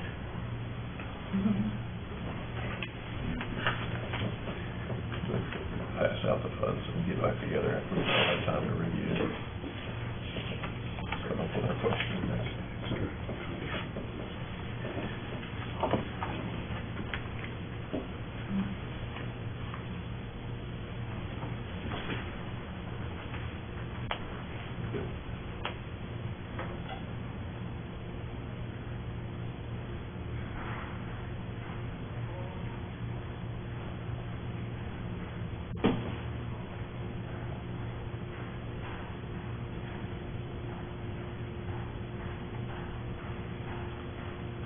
Oh, how about that?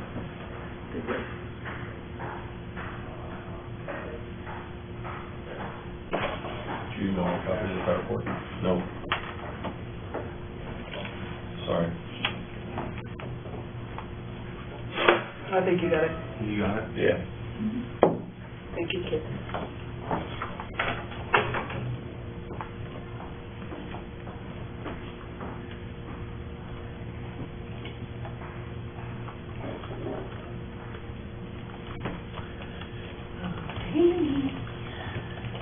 Boy. You guys can know that, so. Here's general fund.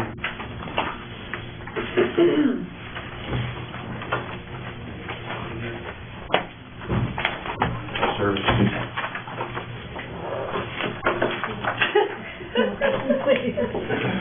doors. Special revenue. Have you already got it? Yeah, you got it. You got it here. Here, Mark. I put one on you. I'm gonna go with Yeah, you might have. Got How many copies do you want? It's probably on the table. Oh, if it's just for me, don't, it's okay. So we've got the 500 in general, we got one more. 1160 and 1161. 1001, 1161. 1160 and 1161. There's 1160.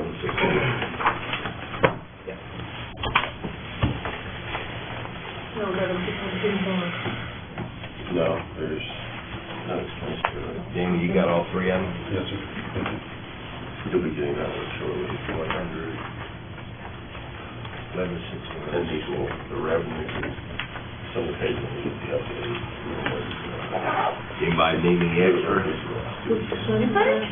1160 and 1161. Make yourself comfortable. You could be here a while, right?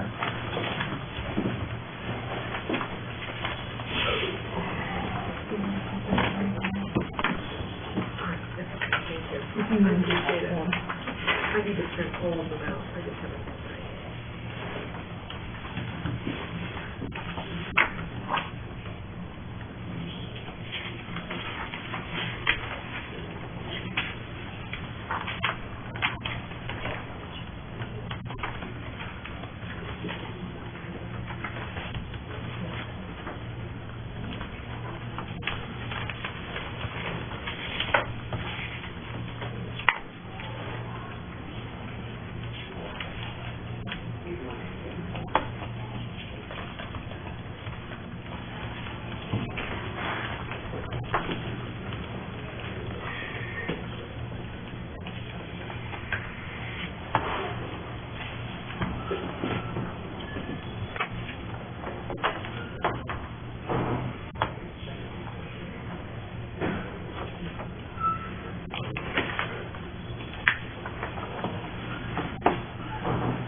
Good weekend, Captain.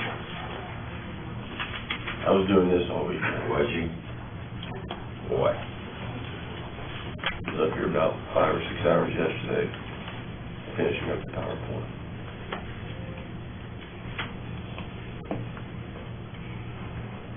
I'm trying to make it colorful for Mr. Lambert. I appreciate it. Colored mine, but I appreciate it. No, you're not. It'll just look a little bit different today. That's fine.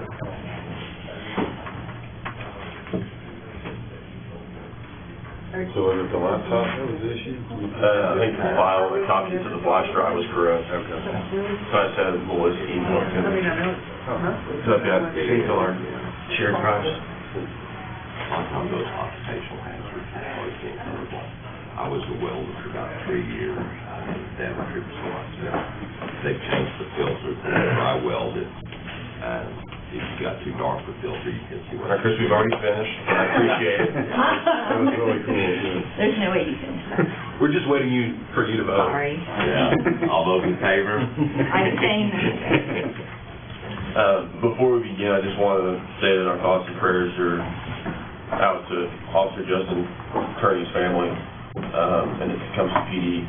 He sadly passed away from his injuries sustained in that gunfight last night with a suspect. So just wanted to say our thoughts and prayers are with him and his family and the Tecumseh PD family as well. Moving on to the Sheriff's Office budget. We're going to do things a little bit differently than we have before. I've told you all there's going to be a lot more transparency. And as we go through this, I hope to at least show that to the best we can with what we have. Focus really on the transparency aspect, specifically on personnel and divisions and where they're at. So as we go through, you'll see some of the just a brief overview of kind of what I plan on discussing today, is I'm going to kind of work backwards in the sense it's normally been done. Rather than starting with general fund, we're going to look at the special revenue and service fee side from a revenue perspective, both from a projected but also kind of look historically. And I built those first, taking consideration the different offices, the different divisions of the sheriff's office that are in our daily operation, and taking consideration as well the direction the budget board gave last year of funding the detention center operations out of general fund. And so that's why I kind of worked backwards, and I think it will make sense when we get towards the end of this.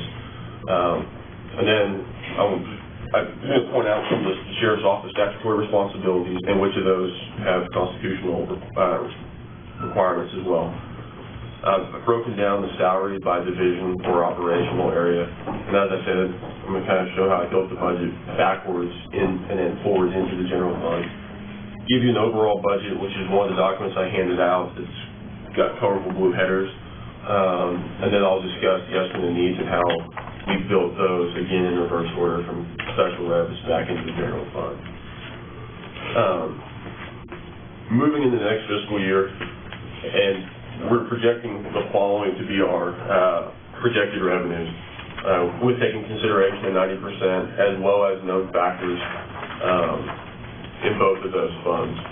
So overall, we currently estimate just over $8.6 million in our special revenue accounts for fiscal year 17-18. Now, when we look back at kind of the totals over the years, I went back to fiscal year 13-14. Everything's in millions. I didn't want to put a bunch of commas and numbers on there. Back in 13-14, we had revenue coming in our special revenue accounts, not counting the non-discretionary drug fund and federal asset forfeiture accounts, of 11.2, almost 11.3 in special revenue and 3.5 in service fee. Service fee, we haven't really seen a lot of fluctuation over the years. A lot of it's driven, some of them are driven economically, but also situationally.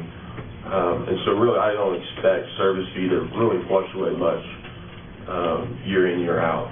The one that we have seen drastic fluctuation in has been special revenue, where we've gone from 11.2 million that came in 13-14 to in 17-18 we're projecting just over $5 million. And to kind of show some of those, I'm going to move into the next slide. Special revenue fund is where our inmate boarding revenue directly goes into. And the slide you're looking at here points out our two biggest inmate revenue boarding funds. As you all know, when the jail was built back in the early 90s, the thought process on funding the jail was it would be funded by housing outside inmates. And unfortunately, in the last couple of years, we've seen a drastic reduction in those revenues. Back in 13-14, a total of $9 million from both Department of Corrections and municipalities within the county. Projecting out for 17-18, we're at 3.3, 3.35. So that's almost a $5.5 to $6 million reduction in boarding revenue just over the course of 5 years. Is the 13-14 figure including the feds? We did not have feds in 13-14. Okay. Right. That was prior. That was prior to 13-14. Okay. And I can break that down a little bit better. I think I've got the Excel document on my flash drive. So that just kind of shows you over the last 5 years the big drop we've seen in revenue. And historically, special revenue prior to last year was used predominantly to fund the jail operations, and then you saw the shift of we're going to fully fund the jail out of the general fund, which you'll also see that thought process reflected in the way we built our general fund request for this year. I wanted to get into the statutory responsibilities as state statute outlines. I know that was kind of been a question that people have had. Title 19, Chapter 12 outlines responsibilities of the sheriff's office and responsibilities of the sheriff. But in addition to that, I've also brought the sheriff's office handbook that each sheriff in the state get, and these are the general guidelines for them as far as their responsibilities. And we've identified, this isn't the entire one, the entire handbook's almost 700 pages, so we brought the areas that were pertinent to what's going to be discussed today. And as we get farther into it, I also have some additional paperwork to give you all. As I said before, we're going to educate you during this process. Core services are administration, training, and property. Those are three areas of the sheriff's office that are required regardless of what's being done. And that is specifically part of the sheriff's duties, which are outlined in Chapter 12 of Title 19. And then you go down to detention, Title 19, Chapter 12, Section 513, the sheriff shall have the charge and custody of the jail of his county. Under the detention expenses, as we discussed today, that's going to include jail operations, facility maintenance, as well as the technology that relates back to running the detention center. Second, we get into the second half of the sheriff's office responsibilities, which we're going to call field services or field operations. Those are things that reside outside the detention center. We have COMMIT, which is the Central Oklahoma Metro Interdiction Task Force, which is a group of approximately 7 of our officers, Oklahoma City and the Oklahoma County District Attorney's Office, whose focus is drug interdiction. Second, we have communications.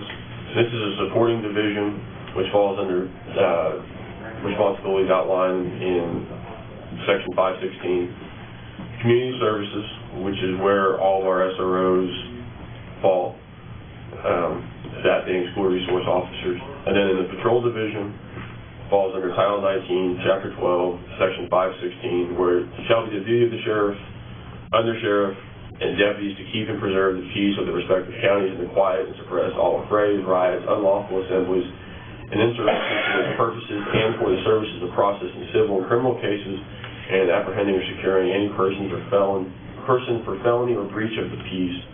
They and every constable may call to their aid such person or persons of their county as they may deem necessary. I put the entire thing in there because I didn't want to just take snippets of it. I wanted you to all be able to see the entirety. The Reserve Division. Do you feel on that specific duty that would be a general fund expense or a... let me get to that here in a little bit. Okay. Let's get through this. I think the way we've kind of built it for this fiscal year, I think putting everything in general fund right away, it's not possible. So let me just get to that here in a few minutes. Okay. The Reserve Division.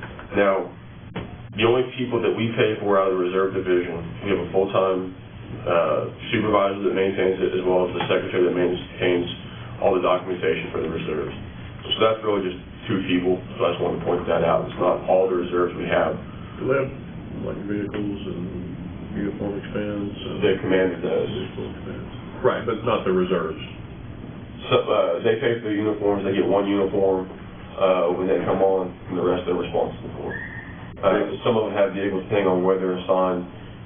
If they're supplementing our patrol division and they're patrol certified, where their job is as a reserve to aid and assist the Reserve Division when deputies are out, when we're short-staffed and so forth, then some of those do. Next, technology, again, it's a supporting division for the responsibilities outlined in 516. Court processing, which is Section 513, the sheriff in person or by his undersheriff or deputy shall serve and execute according to law all process, writs, precepts, and orders issued or made by lawful authority and to him directed, and shall attend upon several courts of record in this county. Investigations,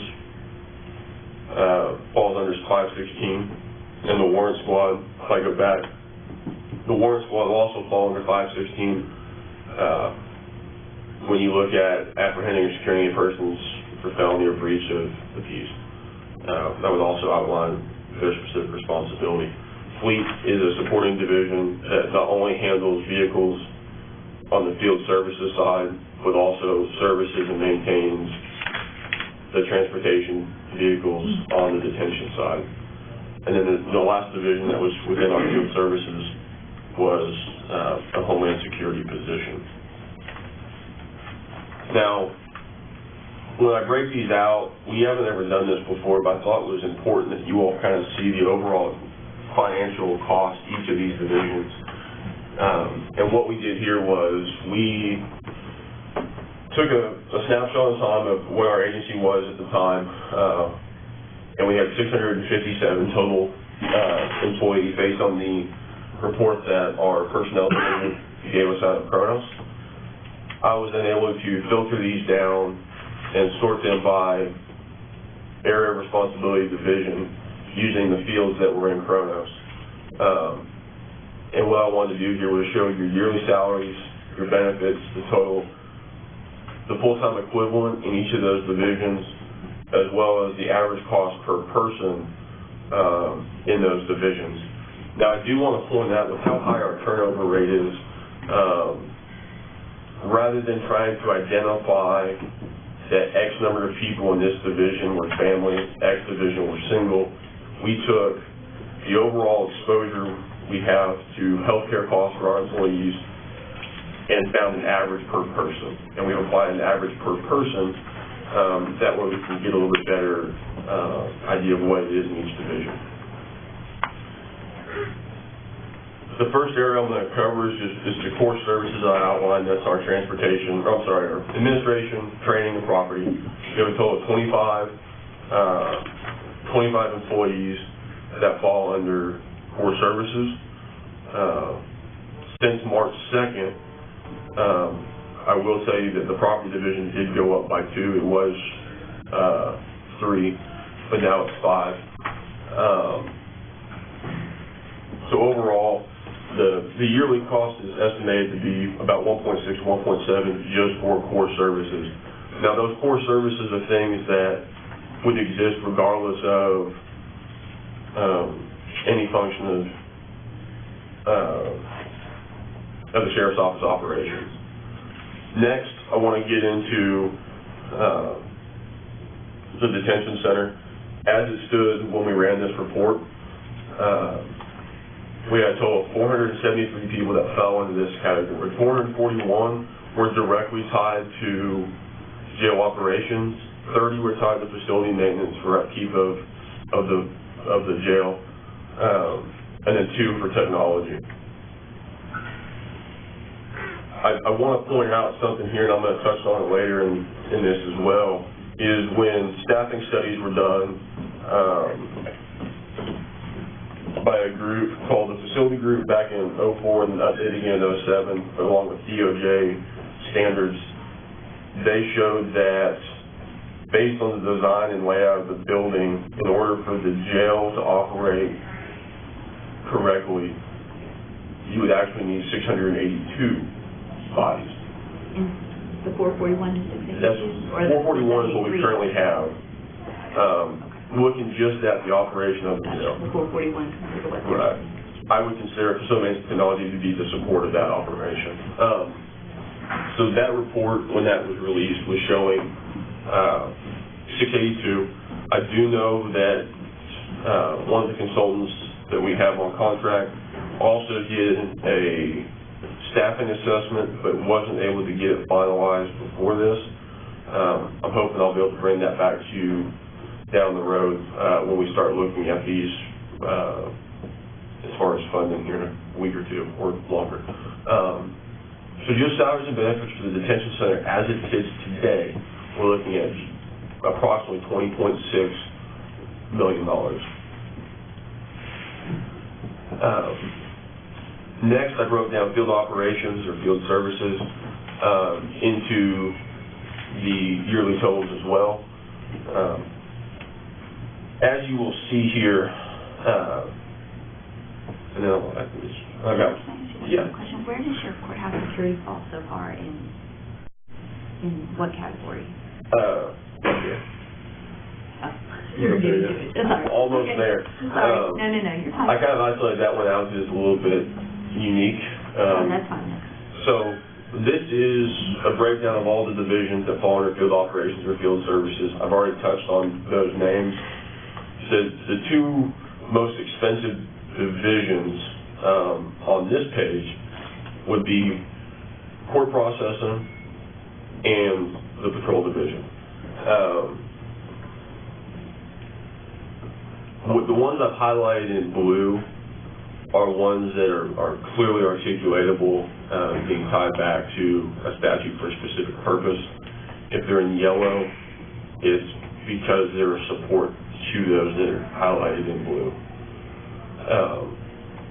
Is your court processing somewhat offset by income as well?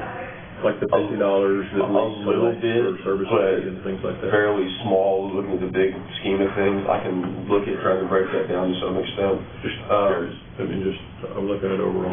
No, I understand. But I'll see what I can. John, look at these costs, so we're not really sure which fund these are coming out of or which fund that you're asking. We are not there yet, Steve. I promise you I'll explain that. Okay. Like I said, I'm working backwards, forwards, and trying to explain the groundwork before I get into the actual budget. Okay. Just make a note on it. No, okay. Okay. No, that just general. So that's a breakdown by FTEs. Some of the ones I do want to point out, the patrol division, we have reduced that by quite a bit over the years. Around 13, 14, that number was closer to 50. So right now, with 30, it essentially puts approximately 6 deputies per assigned shift, and then you have, there's a secretary in there, the commander over the division, and also the traffic safety position that's funded out of a grant falls under there. So that position is fully paid for by that grant, but it's reflected in that total number. So there's 6 on the street. There's assigned typically 6 per shift, and there's 4 shifts, 2 day shifts and 2 night shifts. But those are also supplemented usually by reserve deputies on almost any shift, especially if someone's on vacation or calls in sick. We typically try and get that filled by a reserve that is patrol certified, so they are just as capable. Just don't do it as frequently. Next, I want to break down courthouse security. When people think courthouse security, they think building security. There's actually 2 components to what we call courthouse security, and I tried to articulate that here. The first one is courthouse security. To me, what that signifies is the security of the physical building. The second is courtroom security. This is the security that's placed with the inmates while they're in court, while they're being taken from the top floor down to the courtrooms. The courtroom security, those are the people who you could think of as have hands-on with the inmates throughout the day. So, do you have DOs on the top floor there? I believe we have 2, and those are factored into this number. I'm just believe, yes. But those aren't ones that are able to be in the courtrooms with inmates. All the employees we have that are in courtrooms with inmates and guarding inmates when they're outside of that, the temporary holding cells upstairs, are all armed commissioned deputies. So overall, you can see here that just the courthouse total alone, you're looking at $1.7 million, and that's just on the salary side. That doesn't take into consideration the maintenance agreements on the equipment we have here, as well as the equipment costs that we see on an annual basis. On the courthouse side, there are the courthouse security fees, and I'll touch on those now. Those used to come in around $220,000 a year on average, give or take. Once they instituted the $10 on the civil side as well, we've seen that amount close to double. somewhere between 425 and 450. But again, that's kind of a hard target to gauge. It's just really been a full year we've had. So as we move forward, we'll try and observe and document how that might fluctuate over the years. So overall, just in personnel costs for the 657 we have right now, just under $31 million for salaries and benefits at an average cost of $47,000 per employee, and that's including salaries and benefits. And Steve, this is where I'm going to start getting into some of your questions about where we put certain divisions. I'm just going to start with the special revenue fund. As I said, I'm working backwards, forwards. In service fee, the way that we've designed it is to cover those areas as far as personnel costs. Community services, because we do see reimbursement from the schools as well as the COPS grant, those go into the service fee account. So we've always typically paid community services out of service fee. The reserve division, the 2 people there, technology, which is 2 people, and we did just get word that although we applied for a grant to fund those 2 positions through the Highway Safety Office, they aren't going to fund those 2 positions. Fleet. Have you funded them before? Never. It was something we were just trying to see. If you don't ask, you never know what you might get. Well, and they do support a lot of statewide stuff, so they do. And so I think there's still some unknowns in where the state resides, which is why that probably didn't get looked at as closely as we were hoping it would. I put courthouse security on here because I funded some of the positions out of here. What I've done, the service fee fund is where the courthouse security fees get deposited and appropriated. And so what I've done is I've budgeted enough people that are currently in courthouse security that those funds will cover, as well as the M&O capital expenses for that operation. And you'll see those numbers in the estimates and how those are broken out. And then the field operation, M&O capital, were all funded out of service fee. When we look at the special revenue account, or special revenue fund, the first thing I did was took our overall revenue we had in there, which we're estimating just to be over $5 million. Of that, around 1.2 we're estimating is going to come from commissary. So commissary has to be deposited by statute into that special revenue fund, and it's restricted to where it has to be used for the benefit of the inmate. So there's some restrictions there. So the expenses going to be listed here as well? It will be when we start getting into the documentation. Okay. So the first thing I did was we budgeted expenses that commissary we pay for, as well as the commissary resale supplies, essentially the stock we buy to, the items we buy to stock commissary. Commit salaries, patrol salaries, communication salaries, investigations, and then the one Homeland Security position. But John, if I may interrupt, I may not be following. I guess you're saying this is what you're looking at when you're building the budget, but yeah, I guess you're reflecting courthouse security to be paid out of general. If you heard what I said, just partial. Okay. What we're doing now is service fee. Right. What we're doing now is service fee on courthouse security. We get a small amount from those fees every year. It doesn't cover the full cost of that operation. Right. So I've identified enough positions that can be paid out of the service fee account that are in line with that revenue that comes in, along with the M&O and capital expenses for that division. And so I've tried to maximize those dollars spent in service fee with the remainder being placed in general fund.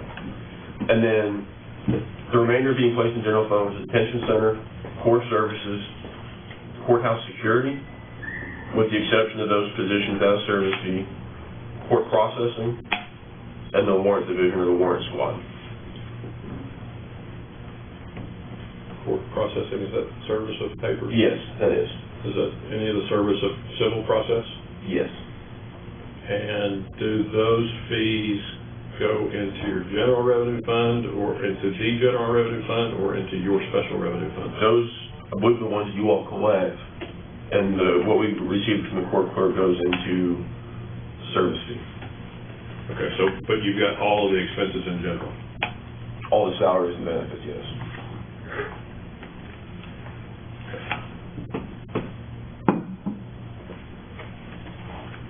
So, overall, not looking at the additional positions requests that we have included, we're looking at $45.8 million overall. And then additionally, what is going to be requested, you're going to see reflected in the general fund request, based on the levels of staffing and where they need to be, based on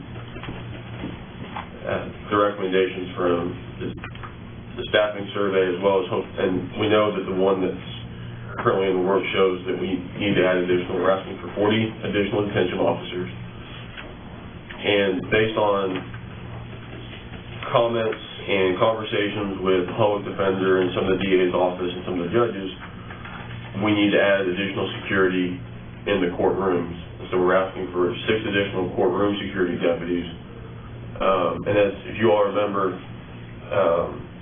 Mr. Sullivan's slideshow from last week put us at the bottom as far as overall. We haven't been able to really give a raise to our employees. We're asking for a 3% general fund raise. I'm not asking for all of them, we're just asking 3% for those that are in general fund. And then if that occurs, we'll find a way to make it happen for those that are out of the other accounts. So if you guys will, look at the sheet that has the blue headings on it. There's not going to be a title to it. I believe you guys have seen this before. Last year I built just a singular budgetary document that shows each area, core service, detention, field operation, and then a total throughout. And so this is wrapping everything into those categories, regardless of where it's funded, the budget for the sheriff's office.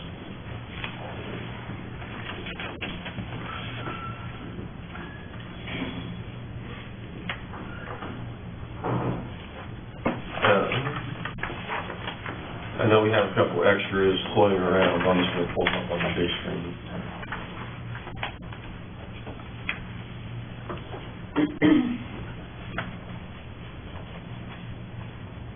First, I'm going to look at 1160. Now, if you guys look at 1161 estimated needs, we're going to look at the last page first, which is the salary computations. I'll make that a little bit bigger. These are the salaries that we have budgeted to go against the special revenue accounts. Special revenue fund. It's a total of 65 employees from commit, patrol, communications or dispatch, homeland security investigations. And then when you look at the budget request worksheet, all those salaries and benefits tie over. We're not budgeting any travel out of this account. And as you get down into the M&O expenses, these are M&O expenses that we have budgeted out of special revenue that tie back to the estimated revenue we are expecting from commissary. And so because that account is, those funds are restricted to things that benefit the inmates directly, we've went ahead and pulled all of those out. And there are no law enforcement expenses or field services, field operation expenses from M&O and capital standpoint budgeted in special revenue, just salaries and benefits. Your estimate you'll spend every dollar you bring in next year, so would leave you with no carryover for next year. Well, we're budgeting at 90%. Okay. So I'm not budgeting at 100% projected revenue. So you potentially have that for 10%. Plus you'd expect that through the course of the fiscal year, you're going to find some areas, you're going to have some attrition, you're going to have some cost savings in different categories, hopefully. And then if, in the event that there's carryovers this fiscal year, that would also leave you a little bit of a potential carryover moving forward. So I'm a firm believer that you budget on what your projected revenues are coming in. And so that's how we broke down the M&O and capital components in 1161. Those are all from projected commissary revenues. You all have any questions on 1161? So you're anticipating a lower revenue from city boarding? We are. About $626,000 less from our Oklahoma City municipal boarding agreement. And so that's, if you take 10% of the revenue that we were projecting, it actually is higher than the $5 million. But because we know what the city agreement's going to be, we also took that into consideration and factored in our revenue. I didn't think it was fair to take the revenue for this year and just say we're going to take 10% off the top of that when we knew that the Oklahoma City agreement was going to be lower. And so we budgeted based on that known fact as well. Why will the Oklahoma City agreement be lower? They have lowered their overall daily numbers of what they hold in our facility. Over the last couple of years, we've seen a pretty decent decrease in the numbers they've held. A lot of it's tied back to kind of the VERA studies and trying to reduce the incarceration rates within our facility. Oklahoma City is assisting in that. They're doing a lot more cite and release as far as something that used to have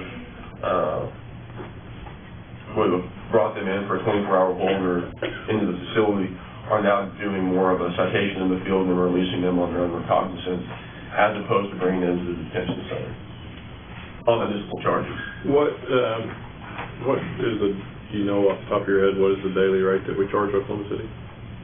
I believe the agreed to rate with them was 42 and some change. I don't have it in front of me, but that's just off the top of my head. Is that saying about the same? The way this we negotiate with them, it's usually increased based on the CPI for the urban area. That's It's within $1, I think. yeah. I think this year. Yeah, it was not just a few percentage points, but not very many. And so that was the rate that we agreed to with them through the negotiations. Does that pay for that expense? Yes.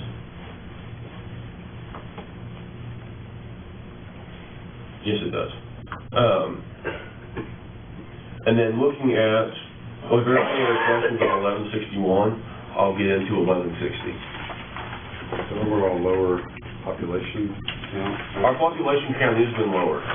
We've seen a pretty decent drop in the population in the last couple of years.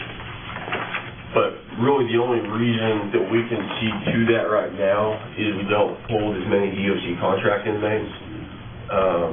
When speaking with the jail administrator, he sees the population drop tied to that more than really anything else. The county population fluctuates.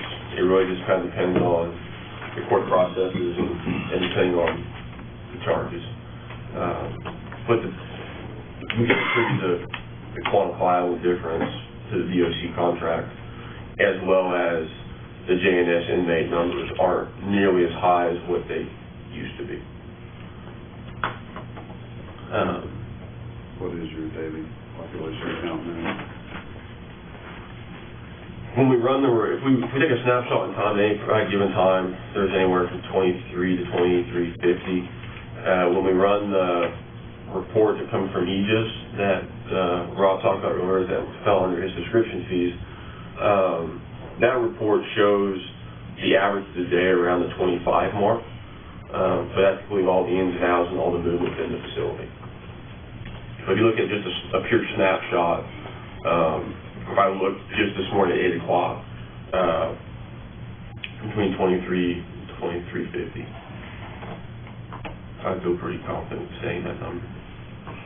And what percentage of that are we bringing in money from other entities? we're bringing in money from other entities on the DOC JNS inmates, which are ones that have received a judgment and sentence from the courts and are awaiting transport to the transfer facility at Lexington or one of their other locations in the state. And we've notified them to come pick them up. Right, and we've notified them to come pick them up.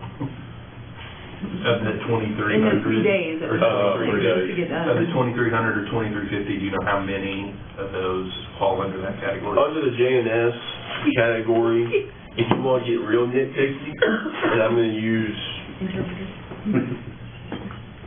guesswork, educated guesswork based on kind of those last couple of reports I've seen, anywhere from maybe 130 to 180 on the JNSs. And on the municipal side, can you give me something to drink?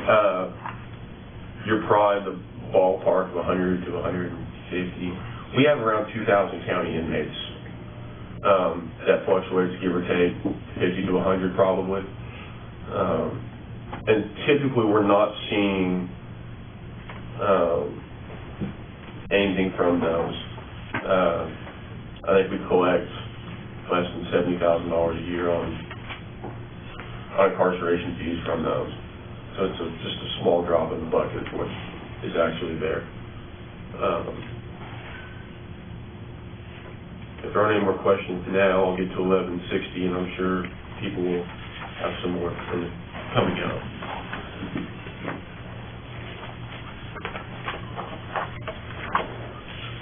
Again, let's start on the back page with the salary computation.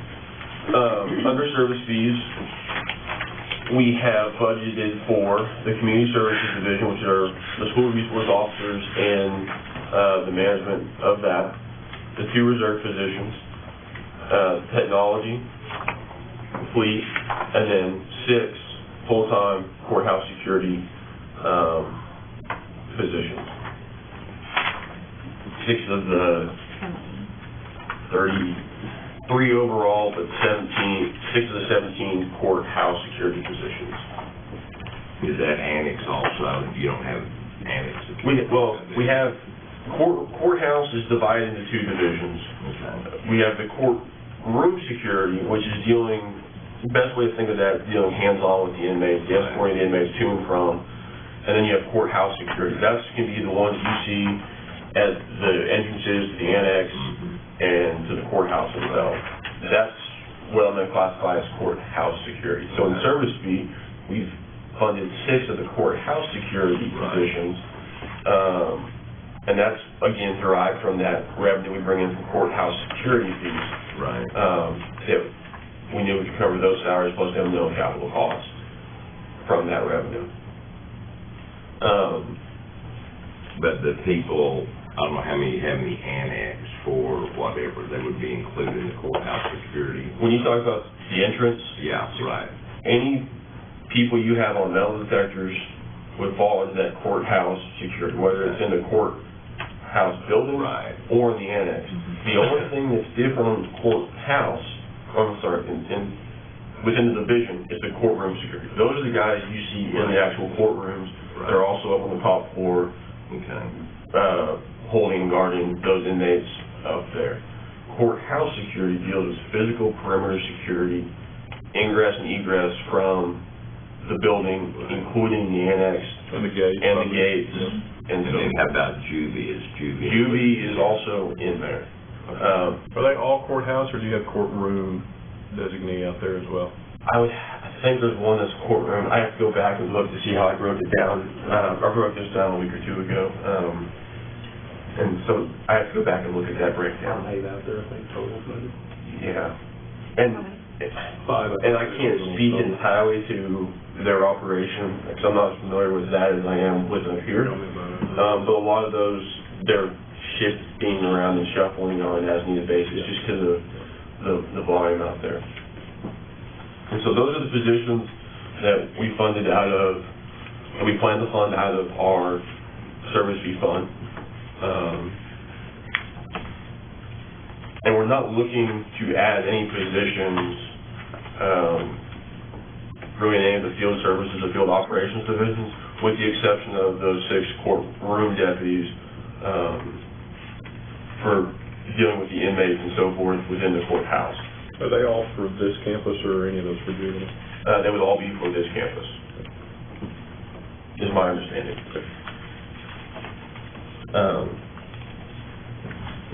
So you look like you're itching to ask a question. Okay, good deal. I'm waiting for Danny to ask a question. You guys have communicated since you're so far away now. Between Danny and I, we can ask one heck of a question.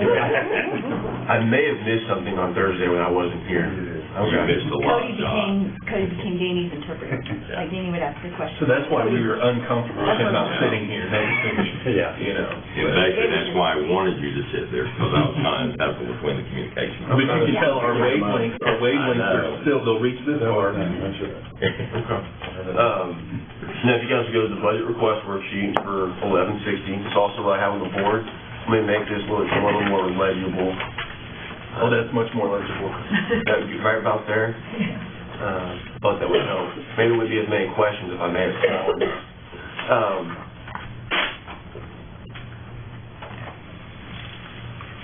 We look at, so the salaries and the benefits, those all pulled over. And again, just as a reminder, because we have that attrition and the movement, trying to identify, we have X number of employees in this division that are family versus single. The easiest way that made the most sense was just look at the overall expense we have on healthcare and divide it into an average per employee. So that's kind of how it's been handled in all of these estimates of needs.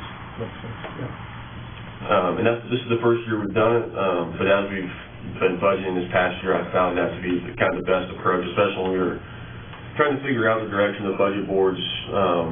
One, put detention center in general fund, and as Danny knows, us having to shift employees from fund to fund on the service fee special revenue side for field services and field operations. Travel, we have cut this back drastically. A couple years ago, this was teetering closer to 6 figures. In having conversations with the undersheriff on some direction on how to put some of these numbers together, we are in that little gray spot. It's kind of unique right now. We wanted to identify here just what was absolutely mandatory training. And so we were able to identify those training sessions that were needed, and we came up with $27,000 total in training. Of that $2,700, $7,200 is monthly mileage. With us not having an elected official currently in place, I would expect that to be lower, but we went ahead and budgeted it for the entire year. And when we get down into maintenance and operations, this is going to be all of our M&O expenses for... Go back up real quick, that $7,200 for monthly mileage, did that include the elected official's car allowance? Is that what? That's $200 a month, yeah. Okay. That's the car allowance. There's a monthly mileage, and then there's like the mileage line, which I believe is 53,020.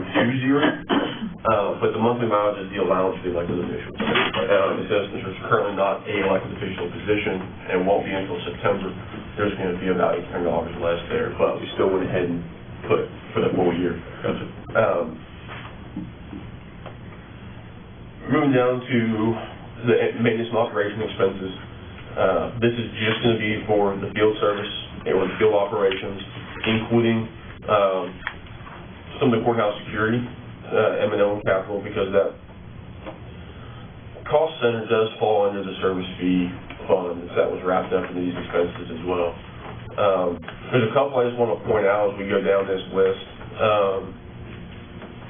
On 54017 memberships,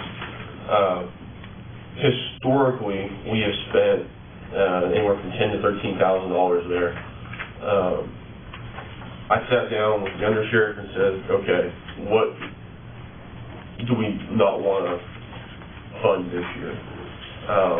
The biggest thing we really eliminated was we're no longer paying for Chamber of Commerce memberships. That's something that's a county responsibility if they choose to do so. There was no need for us to to fund those. We've done away with those. And we really looked back at the memberships are going to be those that are absolutely necessary. And it's really by person and what those person's requirements are. And so we've seen it's a small amount, but we really looked at the validity and the need for those and took out everything we thought wasn't imperative to our operations. When you look at utilities, these are the utilities that we incur for our substations. The vast majority of those will be the Midwest City office. We no longer have Coil Springs, and they're currently residing out of our Spencer substation. So really those are going to be for Spencer and Midwest City. Expeditions, these are when the district attorney's office makes a request to bring an inmate back from Timbuktu or Florida or Houston. It's more cost effective for us to outsource that with a prisoner transport company than it is for us to take away the limited number of deputies we have in court processing to send them across the country for that. We used to have 2 people that did that full time, but when they retired, we didn't fill those positions because it was cheaper to take this approach. We don't have to worry about wear and tear on the vehicle, the salaries of those deputies or the fuel costs, but also the overnight stays, food, lodging, and so forth. How do you determine when you outsource and when someone, is it like has to be out of the state, someone miles away, or do you just look at it and decide? It's really on a case-by-case basis. Typically, if they're within a county or two, we've built up some pretty good relationships with the adjoining counties to where if they pick some order? If they pick us, right, no, I mean, but exactly. Rather than, and we try and do the same thing, rather than taking an inmate, like, for example, a couple weeks ago, I made an arrest because the guy had warrants on him. Actually, it was just a month or 2 ago. But rather than bring him down to our jail and sitting there for 3 or 4 days at X number of dollars per day, the warrant was out of Cleveland County. And so I called Cleveland County and said, hey, can you meet me at the border? 9 times out of 10, they have no issue with that because they don't have to send someone up to our jail to pick them up. But in this case, they didn't have someone available. I just dropped them off at their front door and said, here you go. So we do look at case by case. There are some within the county that we do go pick up on our own. But luckily for us, our reserves, we have a couple of reserves that's what they like to do. And so that's what they volunteer their time doing. And all we're out will be the fuel cost. And we've seen expeditions go up, almost really double probably in the last 2 or 3 years. And that's not because we're using them more, it's just because there's been more requests. There's been more requests for the expeditions to occur. The monthly parking, self-explanatory, that's the parking garage across the street. Office space. This is for leasing out the location that's at 206 on Portland and Deer Creek. It gives the officers that are assigned to that part of the county a spot to take reports, do reports, but also for the citizens of the unincorporated area up in that northwest part, gives the ability to then have somewhere to go to. And we're working on negotiating that rate. That's just what I'm expecting it to turn out to be. But until we have our final negotiation with the property owner there, I won't know. I don't expect it to be higher than that. I feel like if it would be higher than that, we would probably just leave that location altogether. These are the new software codes. Thanks, Danny. Took us some time to delineate those into 3 categories. I did. So thanks. I'm going to send you a bill for the headache. You can thank Rob. And then building and ground maintenance and so forth, all the way down. When we look at the vehicle, we get down to 54165, vendor repairs, that's at the vehicle. If we're not able to do the repair on the vehicles in our maintenance shop, we send it out for repairs. We've done some cost analysis on the work on the vehicles in-house and outside vendors. And by doing as much as we can in-house, we're saving some money. This food category isn't actually food, it's bottled water or bottled drinks that are on contract. Typically about $500 a year is purchased out there. It's just a small fee. Next is motor vehicle fuel that I want to touch on. Luckily for us, and I don't want to jinx it, fuel prices have been fairly low the last year or two. There were times where motor vehicle fuel was pushing $700,000 or more. I also attribute the lower fuel costs as well. We have less patrol deputies on the street than we did when the fuel prices were a little bit higher. And we have less vehicles being driven daily than we did a couple of years ago. Uniforms. This year was actually fairly low for us, so I'm just budgeting $25,000 in uniforms on the field service and field operations side. This could fluctuate depending on multiple variables, but one thing we're doing currently is looking to assess what our current uniform outlay is and trying to find something that still holds the professional look and maybe we'll get at a better price. Because uniforms are definitely on the expensive side. Law enforcement supplies, then we get down to motor vehicle supplies, parts. Those are all the parts that we purchase on contract at a reduced rate, and our guys do the work at our shop. And then we get into capital. These are typically the areas we spend capital in every year. I can't tell you that there's what the specific items are going to be, with the exception of 55-190 motor vehicle passenger parts.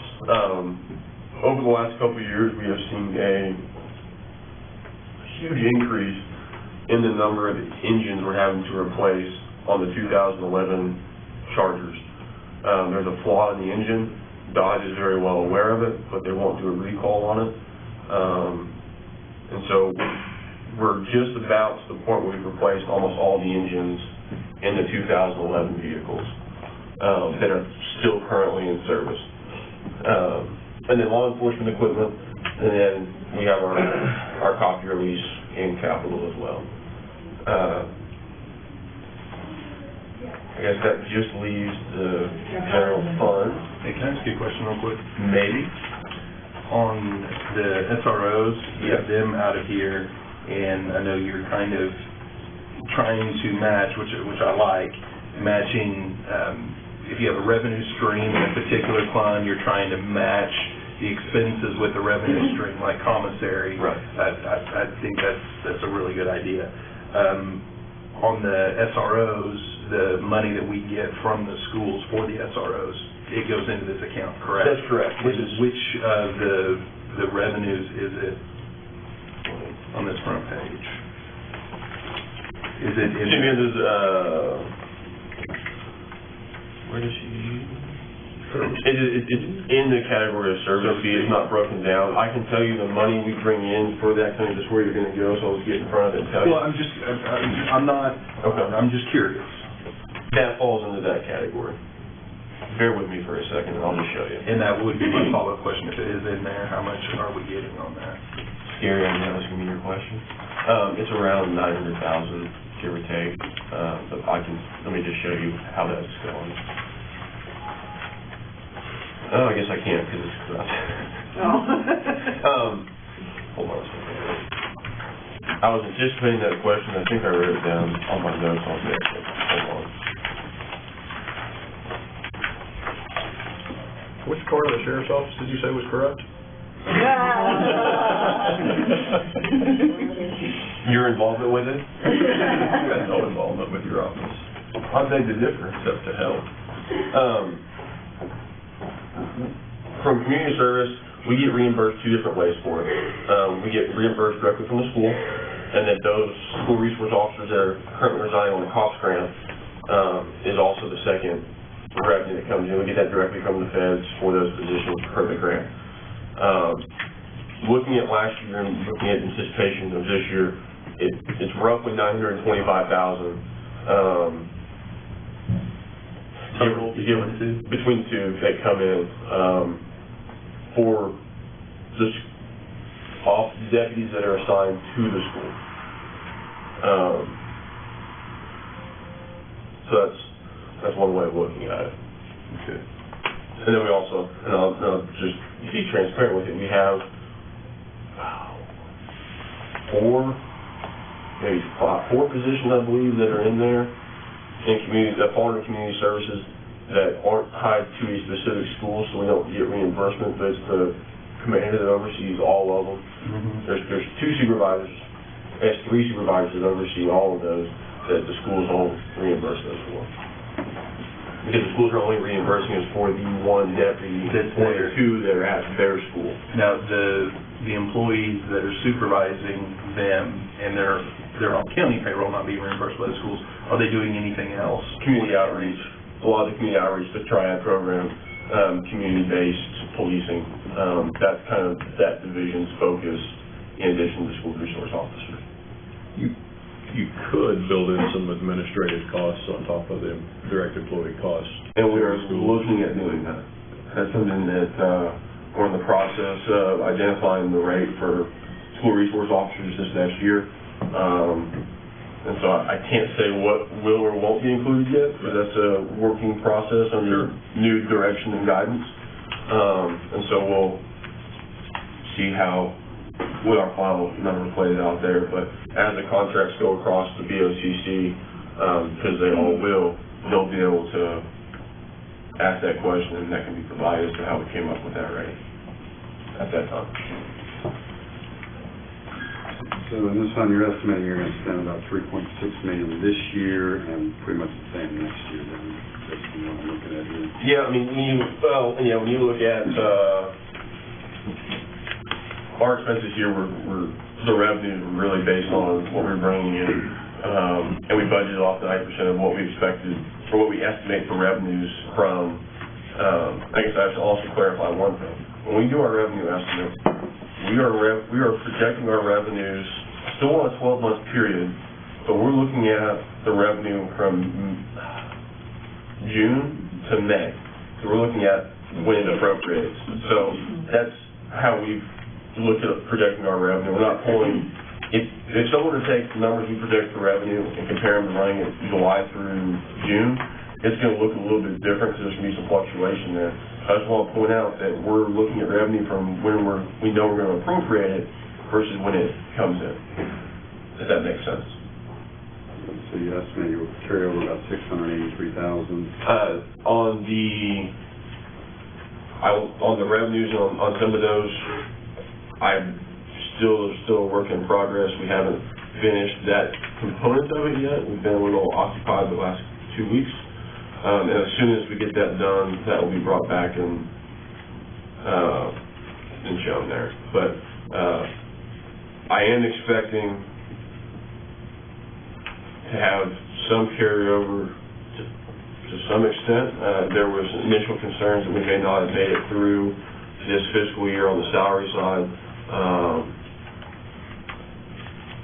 I'm going to be optimistic that we're going to do everything we can internally to ensure that we do have somewhat of a carryover, so we're able to front fund some of these contracts. So don't hold me to that 100%, but that is my goal at the moment. So your checks issued column is not actual, but projected expense for the year, the 3.6? I would have to ask Melissa on that. I'm drawing a blank at the moment. I apologize. I'll have all those fully finished and knocked out for you. But I really want to focus on the revenue expenditures for this meeting today. I know we still have some time before we start looking at the funding and so forth. Then we pull general fund. This is going to look a lot different. John, Mr. Chairman, could we take a short 5-minute break before he gets into general? Sure. I object. Well, hang on. There's a motion to recess for 5 minutes. Is there a second? All in favor? Aye. Aye. Any opposed? Yes.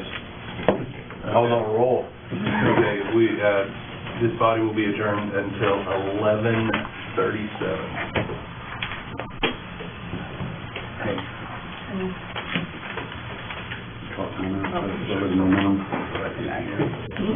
Seconded that.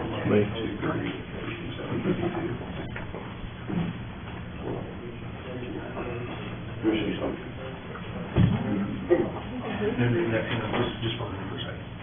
That's what's happening. Yeah. And then, like that. 196.5. Benefits.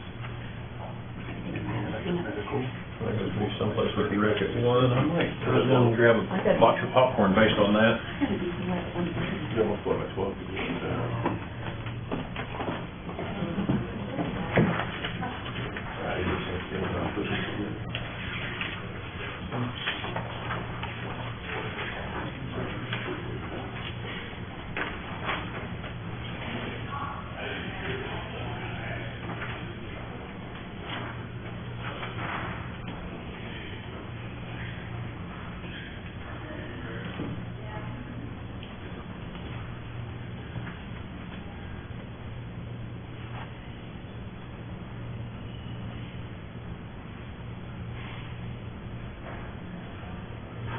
Which is what this number here, 1.578061.14. Do it.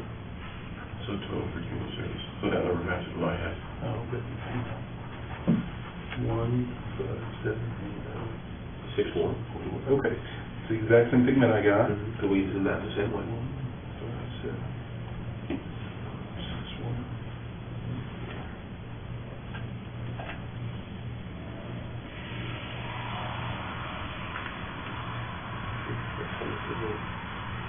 $650 is not covered by reimbursement, so we're on the same page.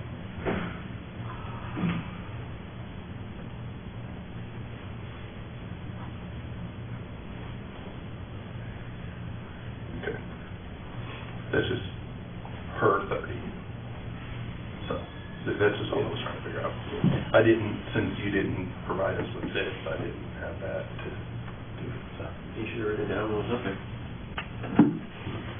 Yeah, like I had time to write down everything that you had up there. I told you our presentation was going to be different this year. I like it. Yeah, no, I like it too. Very informative. Oh, just wait for the cast out what's in that box. Oh, you got more? It's a good thing we got the 5 minutes in. I mean, I'm doing okay. It's freezing in here. better than our office. You hot? We had no AC. Oh. None. Like zero. None. Won't turn on. What's the deal? Remember the flood? Oh. It was from that chiller drove. And it's not. And it's not replaced yet. Supposedly mid-April. Yikes. We're getting hot early this year. That could be problematic. And I'm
How much longer? Since you asked, I can probably draw another 2 hours. Would that be good? Or would you like lunch?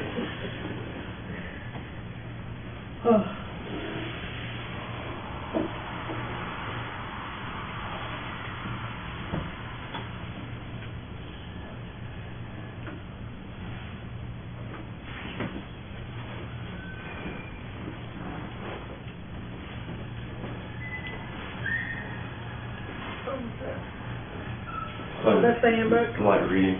Well, I got a copy of that. Well, under snippets of it. Okay.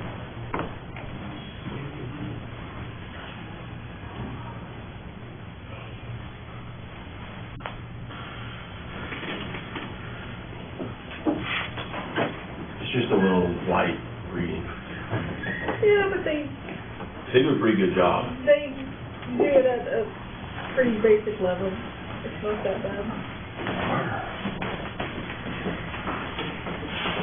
Sure they. It is, I'm glad I wore my jacket. You're right. Go ahead. Go downstairs and get you Salt Lake. Lunch.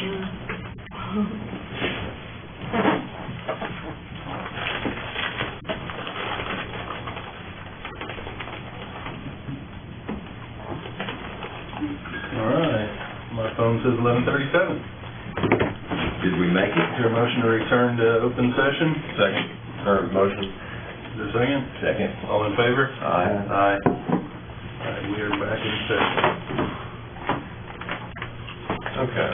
And again, we'll start with general fund, but this will also start again on the back page for salary computation.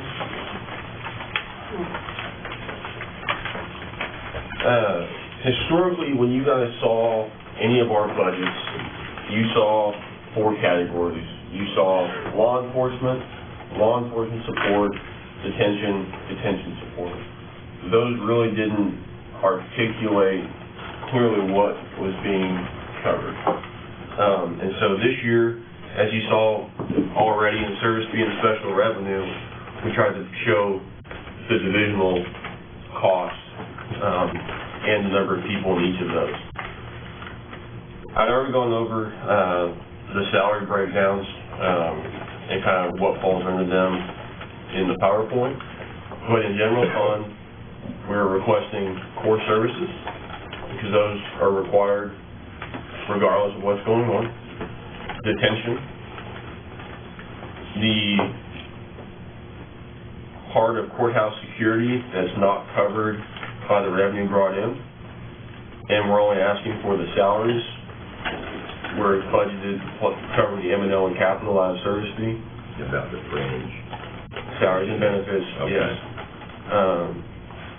And then under field services or field operations, we're requesting not patrol or anything like that. We're requesting court processing, which is serving all the legal papers that are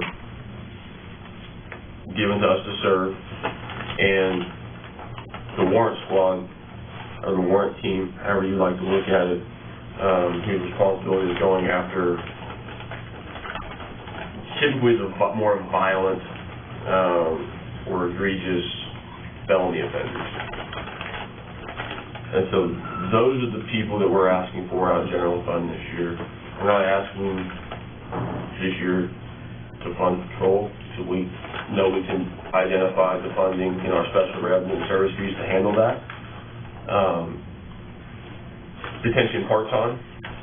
What detention part-time consists of, we have reserves that come on and work security at the jail, at the front desk, at the employee entrance, but this cost also is for guarding the inmates while they're at the hospitals or outside the facility.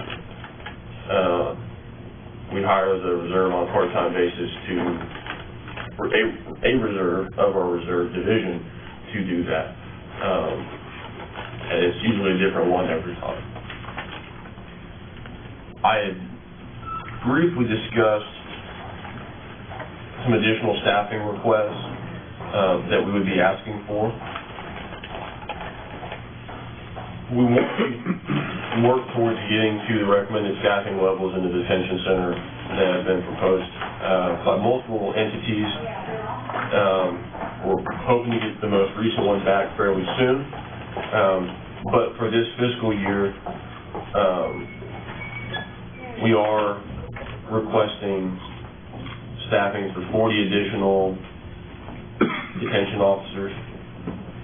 And then based on conversation with the DA's office, the public defender, and some of the judges, 6 additional deputies to put on the inmates while they're over at the courthouse, whether it be upstairs, moving between courtrooms, or in the actual courtroom itself. That wasn't a need you identified people as approached to. It was something we've always known. We've actually reduced our courthouse division as a whole, both courtroom and courthouse sections. I think we're at 42 or so a year or two ago, but with the reduced funding we saw because of revenue on the servicing and special revenue side, that was an area that it was reduced. That just was one of those divisions that took a cut. But you're hearing people, like you made those decisions, but you're hearing. And we know we need more. I've spoken with Captain McDonald, who's the captain over all the operations over here. You guys are familiar with who he is. And he's also relayed that concern to me as well. John, on your additional detention officers, and I don't recall, you're looking at obviously going to the direct supervision mode that the DOJ has suggested. We are hoping to be able to go to a direct supervision mode. Unfortunately, the way everything is currently constructed in the facility right now, it's indirect because of the constraints. When you're able to get to a direct supervision situation, it reduces your workload as far as people needing to be out there. You all have been in our facility, it's divided up into 4 pods.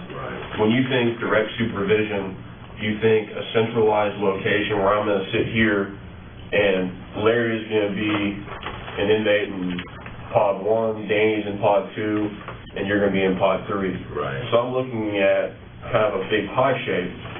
So direct supervision is I can sit here and I can see everything at once. With the way that building's set up, you're really focused on, you can only see that one pod. And with the way the cells are structured and with the doors, and there's a lot of restrictions currently that don't allow us to really be a true direct supervision pod or operation.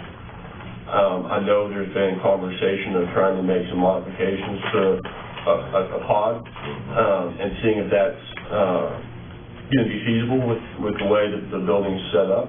Right. And if that, I'm going to call it a T&E, is successful, then hopefully that's something that can be applied throughout the building as the classification of the level of security on the inmates would allow. But I guess it does. I guess earlier in your presentation, some of your consultants were saying the ideal level would be a little over 600. 682 is what they're saying based on the current setup. Okay. That was from an 04-07 report that the jail was able to provide me this week.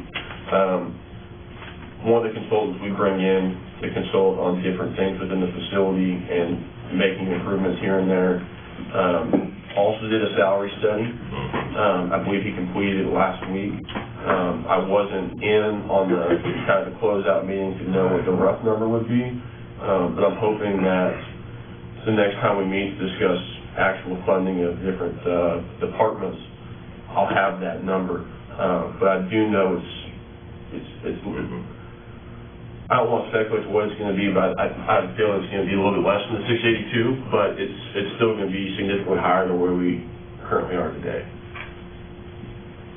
And I guess, and this is going to be something I don't think we're going to achieve this meeting possibly. I was looking, and here again, I don't know, it's a question. I was looking at the constitutionality. In other words, what the county is obligated to pay the sheriff out of the general reserve, general account.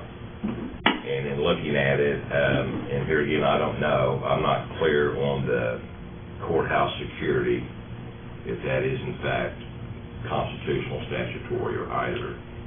And I don't know if Aaron would know that at this point, courthouse security. Do you want to ask the sheriff's office? I'm sure they're in a better position to... Okay. Well, first I just want to clarify, is your position that... No, I don't have a position at this point, I'm just asking. State statute sets up statutory responsibilities of the sheriff's office. Right. Now, tied to some of those statutory responsibilities are constitutional requirements. Right. The U.S. Constitution does not tell the sheriff that he has to maintain the Oklahoma County Jail. state statute, is what dictates and directs him to operate the jail. Now, in operating a jail, you then have constitutional requirements, civil rights, and so forth that apply to that, Well, but I think you got Oklahoma constitutional. which is statutory. Is it your position that courthouse security is constitutional or not? I think that's the basic question. Oklahoma statute requires. She turned into a translator too. I like it, Aaron. And, you know, I want to make it clear, obviously, this is something we need to provide, whether it's through a special fund, a service fee fund, or the general fund. I'm just trying for myself to make clarifications as far as if that's something that should be funded out of the general fund. And is there a lot of detail in the Constitution, or is it constitutionally established offices? And most of the duties within those constitutionally established offices are statutory. And here again, my limited understanding, which is probably extremely limited, my understanding that you've got a limited amount of financial resources, obviously. We have to meet the constitutional duties of all elected officials, and if there's any money left, we could address the statutory duties. And so I guess that's why I'm trying to make the distinction between the two, whether it's constitutional or statutory. So, do you... My statement is that the sheriff's office responsibilities are set by statute, some of which have constitutional requirements. Okay.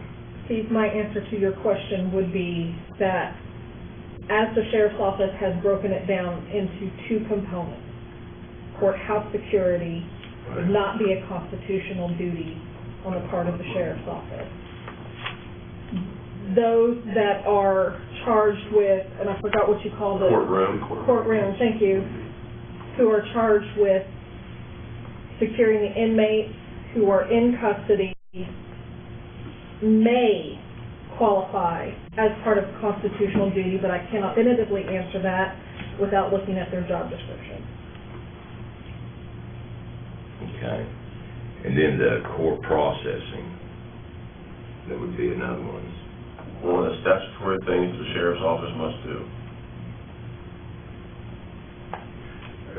And I was going to ask on that, the court processing and the warrant team, is some of court processing criminal warrants, or is that your all civil service expense under court processing?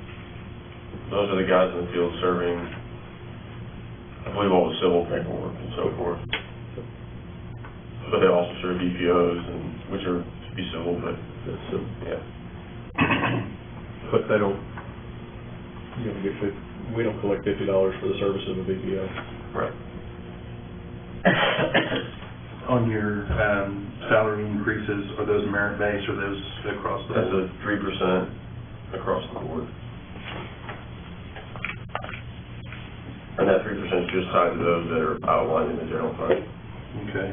And I think I know the answer to this, but I just want to be sure that I'm clear. On your, the difference in your salary ask for fiscal year 17-18 as compared to 16-17 is an increase of $3,376,364.40, right? The 150 of that 3,376, 150,000 of that is part-time wages, 600,000 is overtime wages, 518,390.81 is the 3% raise, 1,289,448 is for the 40 new additional 40 new detention officers and 6 courtroom deputies. We're currently paying overtime out of general fund now. I didn't break that category of salaries in last year's adopted budget into those categories. So I wouldn't say that's an increase there. We're currently paying overtime out of general fund now. Okay, but here's where I'm going with it though. When you add the 600,000 and you add the 150 and you add the 3% and you add the 1.2 million for the new employees, that doesn't get you to the 3,376. There's still 818,525.59 unaccounted for. Is that just a function of those, that doesn't reflect new employees, that reflects employees that you're currently paying out of a different fund? But gonna shift to general fund Those would be in this budget? the court processing and warrants and all that, that was going to contribute to that, yeah. Okay. But back, if I could, and I'm sorry, I didn't, Yeah, that's almost all your court processing right there. I just want to make sure that I was clear on that. do we know, back to the statutory or constitutionality of the court processing warrant team, do we have any information on that? I can say, in general, I cannot definitively answer without looking at job descriptions. Okay. The court processes are more than likely going to fall within the constitutional duties under case law. Okay. Again, I would need to see their job descriptions to be able to answer that definitively. I cannot say that on the warrant team. Okay. Thank you. So your current salary budget is $16,461,000, and then you're saying your current, under section 1 on the compensation worksheet, you've got $17,279,694. So that's about a $900,000 difference there. Is it back to your? That's what yeah. It's because you're, out of 11 months out of the year, you're paying out of general fund, the rest you're paying out of special revenue. No, we paid all of our detention out of general fund this year, and it's a combination of different variables. Moving some of those other Right. court processing warrant, instead of paying them out of special revenues, you're anticipating wanting to pay them out of all out of the general fund. So that's where the difference lies. So if you, For the most part. if you got your same budget again next year, the 16,461, you'd have to be forced to do the same thing again next year. You'd have to pay part of the salaries out of your special revenue funds, or would you be able to sustain this level of personnel? Say your question one more time for me. So right now, your current budget is 16 million in the general fund, 16,461,000. Okay, if you see that same budget again next year, you're asking for 17.2 million. Would you be able to pay part of that 17.2 million out of your special revenue funds next year, or would you be forced to cut back on some of these positions? We have to cut back. We've already saw $1 million hit in special revenue in this next year. Where 4 years ago it was almost 11 million. Now we're gonna be at 5.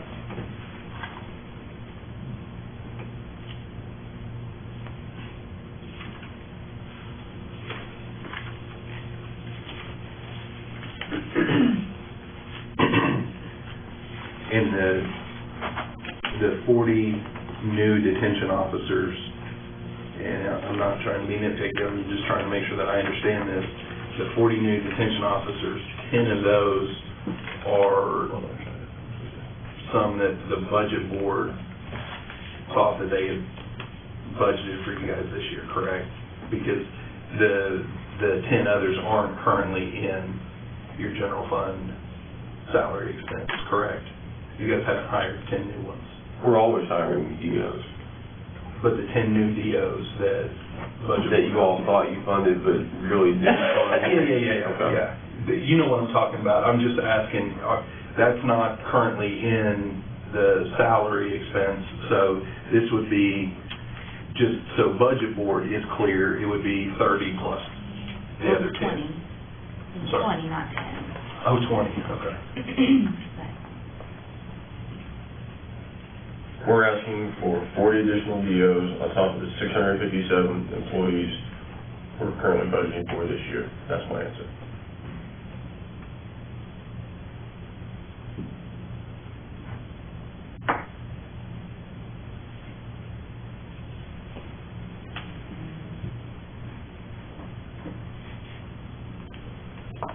Now, on your, does anybody else have anything on salaries? I was gonna ask a question down here on the inmate medical. Is that $250,000 increase, is that just on the percentage that you guys have in there that'll go up each year? That's, I will explain, in the medical, Am I jumping the gun? You getting ready to do that in a minute? I was, but that was the next thing, so I'll be more than happy to go there now. Is anybody still want to discuss salaries before we go on to that then? Okay. Last year, when we presented our estimated needs, the only things that we had included under maintenance and operations was inmate medical cap, and then inmate food, and then cell phone stipend for those that are falling into the general fund category. It was after we submitted our estimated needs that the direction was given of, you're just gonna fund all the detention center out of general fund. So that's why our estimated needs looks different this year. That's why you're seeing all these differences. Because rather than, we hadn't set up the budget that way last year. We paid for a lot of the jail M&O expenses this year out of our maintenance and operations for service fee and special revenue. Special revenue fund. Now that we know that was the direction given, we funded it from everything for the jail M&O, with the exception of the commissary that I've already explained, what we budgeted out of the general fund. That's why you see, all these numbers here. Now, getting to your inmate medical, 54036, the contractual amount for this fiscal year was the 6.6, almost 6.7 million.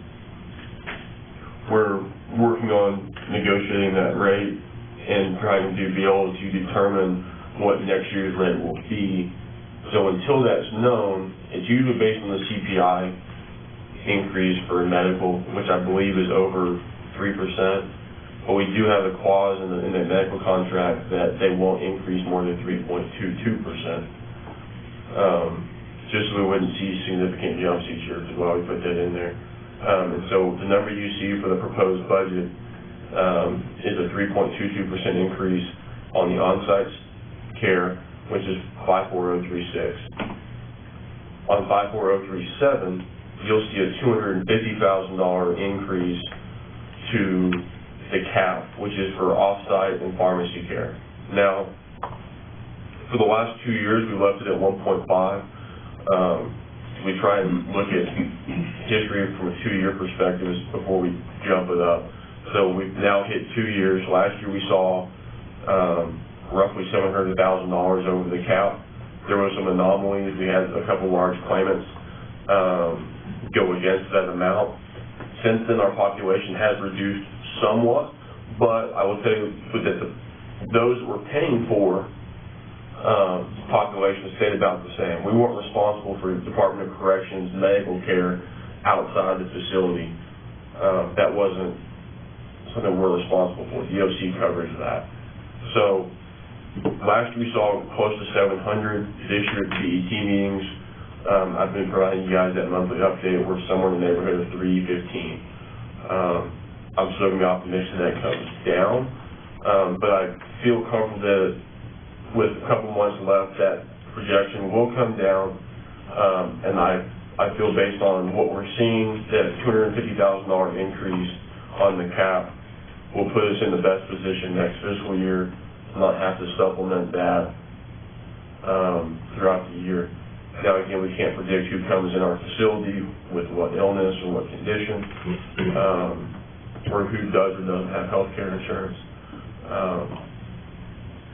Hey, So Aaron, we believe that's the best estimate. Yes, sir. if you would, here on that cap, and correct me if I'm wrong, we really need to do our due diligence and figure out what we are anticipating that expense to be, and be sure and fund that, because that is a constitutional requirement. That's something that we discussed last year, correct? Correct. Okay. And so, And I would point out, sorry, Captain Scuda, I would point out that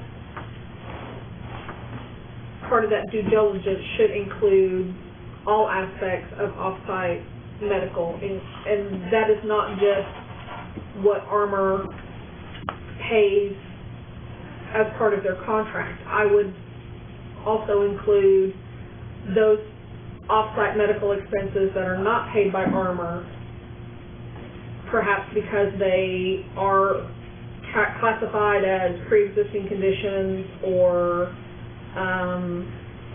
inmates belonging to another agency, because those, the county can be held liable for as well, and we've seen that through litigation.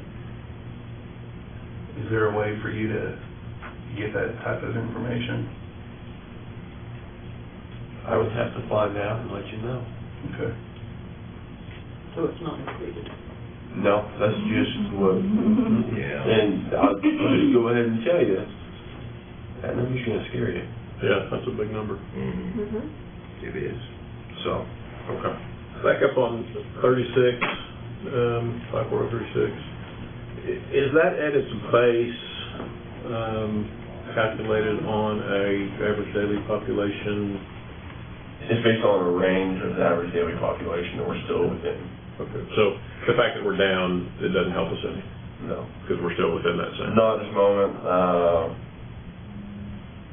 We would hope to be able to leverage some of that and negotiate the rate for this next year, but we're still within the range that was bid for that base amount.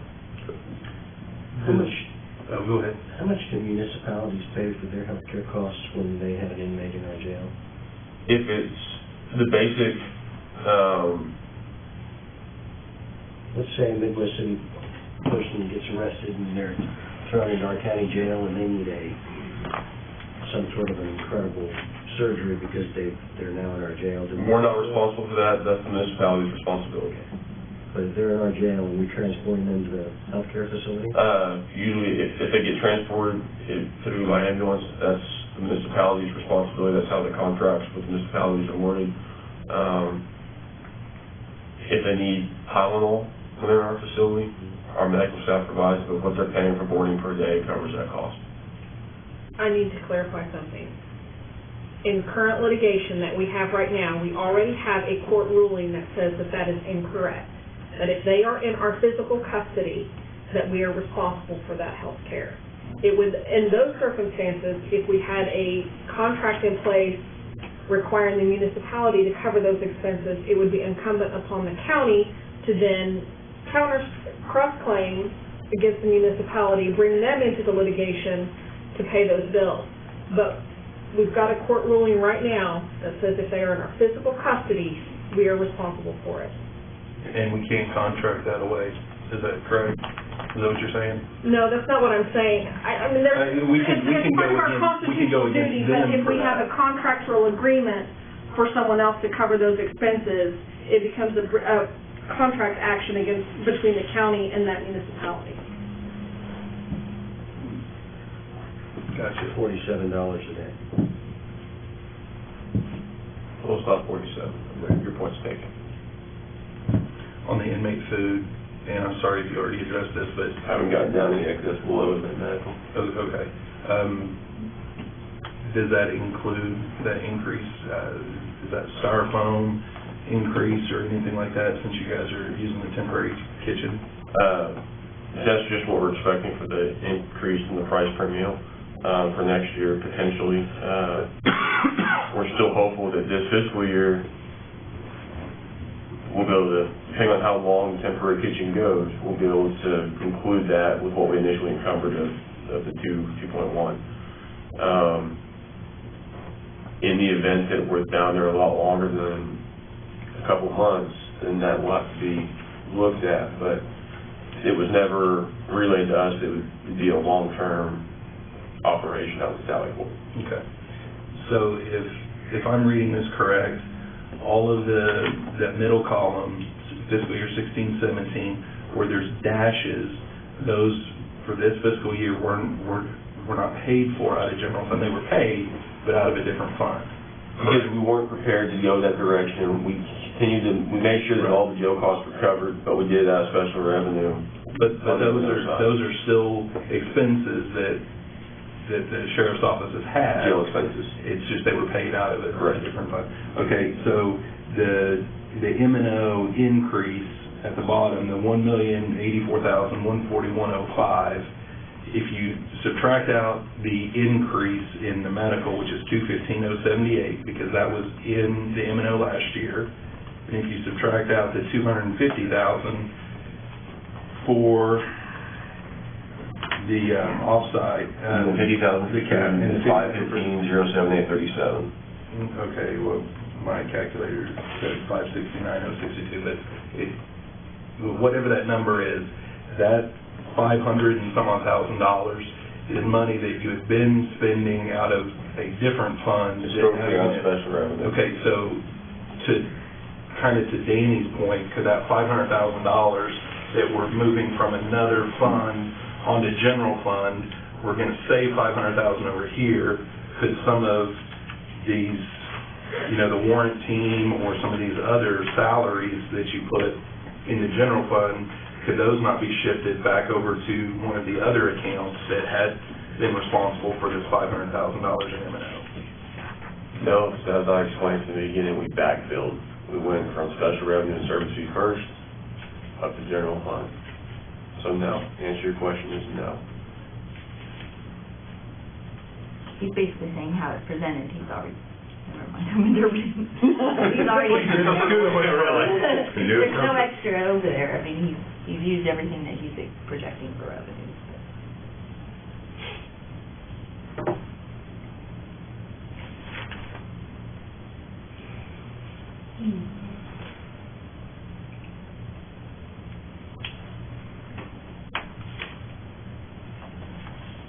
So John, it's safe to say that the budget that's in the entire percent of them this year does cover jail out of the general fund except for the commissary. Yes.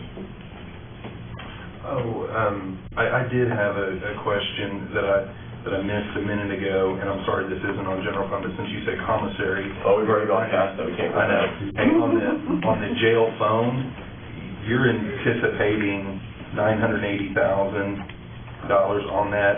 I know for a while there was some questions and some concerns that the revenue from the jail phone was gonna dissipate because of some FCC potential rulings. Have you guys heard anything more on that? Is that something that we need to really be tracking right now? We're monitoring it. It's still in federal courts. The way I don't see it being an issue just fiscal year. Okay. Sorry, And if something changes, then of course we're gonna make sure you all are aware of it.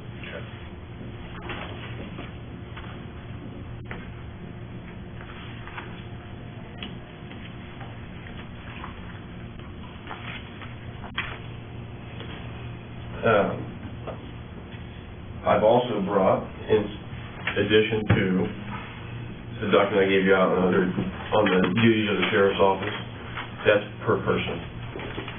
No. These are the excerpts that tie back to what the previous document was. I know we cut the sheriff's office paper budget next year, right? Wow. Can you just give me can I give you a flash drive and you just put it on a flash drive for me? It's already on paper, so. Yeah, but now I've got to carry this thing around. Why didn't I brought a box? You could have at least found it. I didn't have a budget for binder clips. The document is available on Google. If you'll just Google Oklahoma Sheriff's Handbook, and then everybody will pull it up. CLGT website. You're missing. CLGTV. CLGTV, is that like a home improvement channel? Center for I know. You sounded like DIY budgeting. Yep. But the actual document's about 700 pages long, but those are the snippets that tie back to what we talked about today. So we have 650, is it 700 pages? Now you got 190. You could have printed front and back at least. I'm not the one who printed it, so. I guess I'm not going to the gym tonight. Hey, Doug, thank you. We have no AC on 6, but this is going to be my AC. That actually is pretty good. Do you all have any other questions?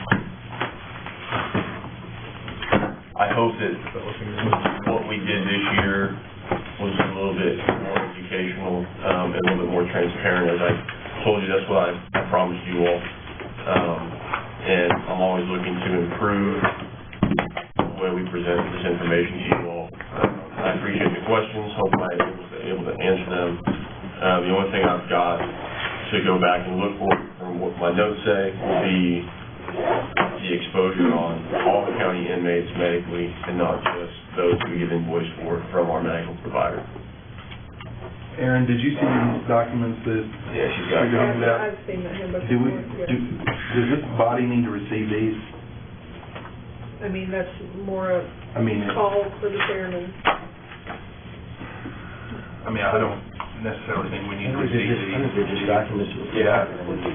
Yeah, No, I just wanted to look at it, carry around a big stack of papers. Make it clean, okay, so. now,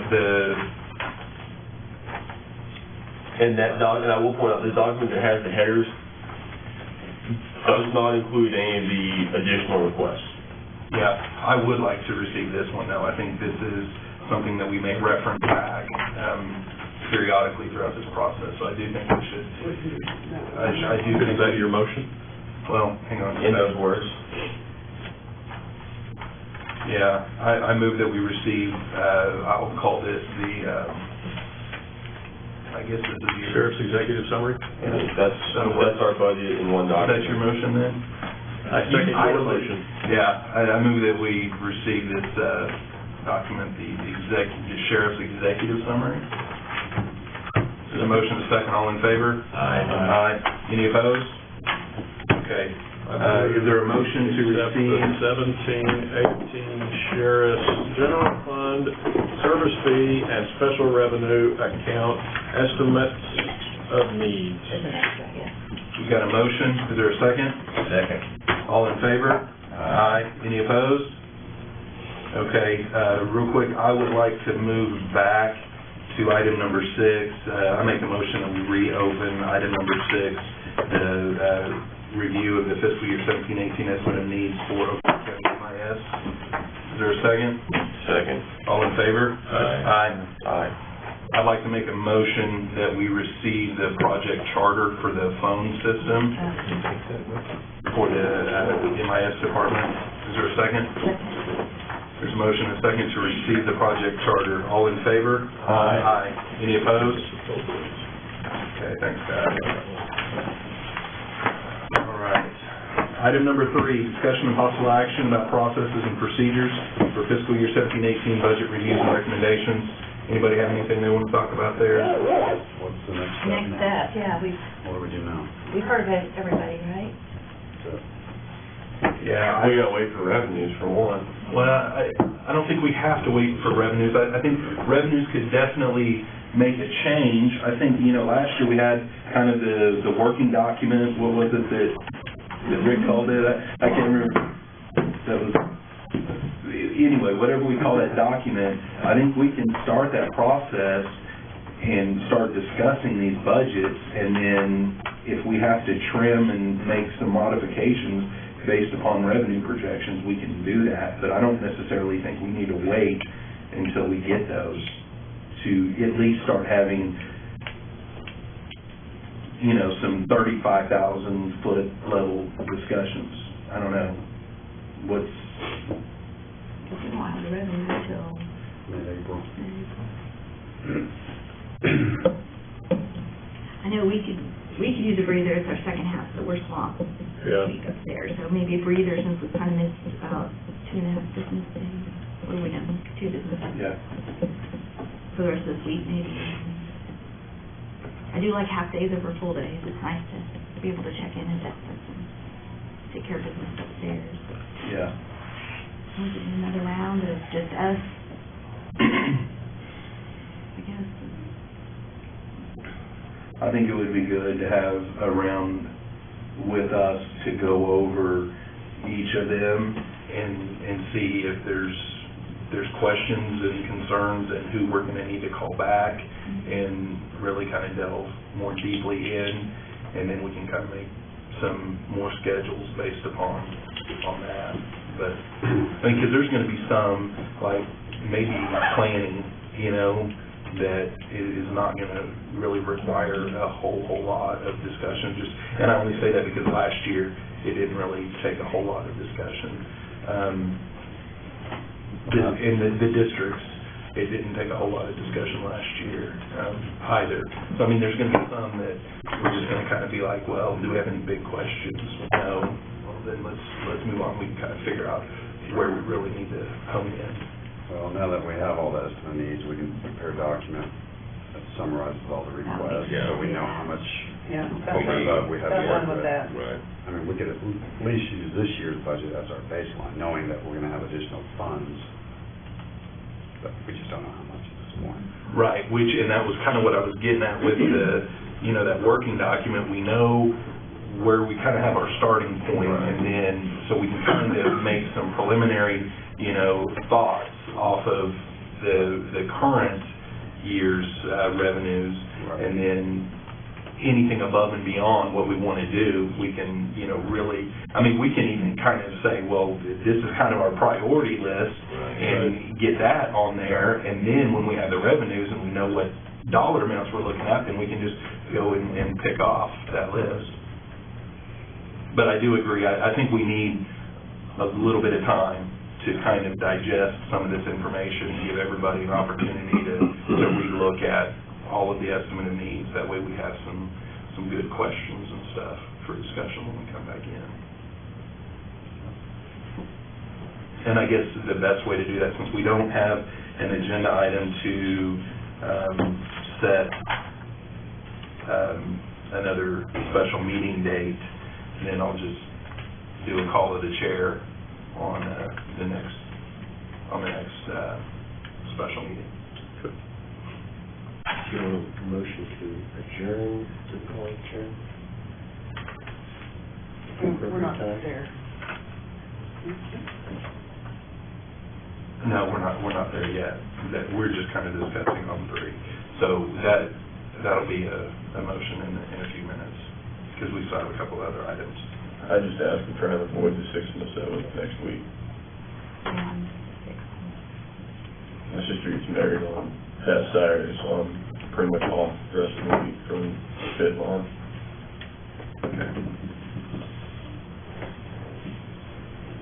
Okay.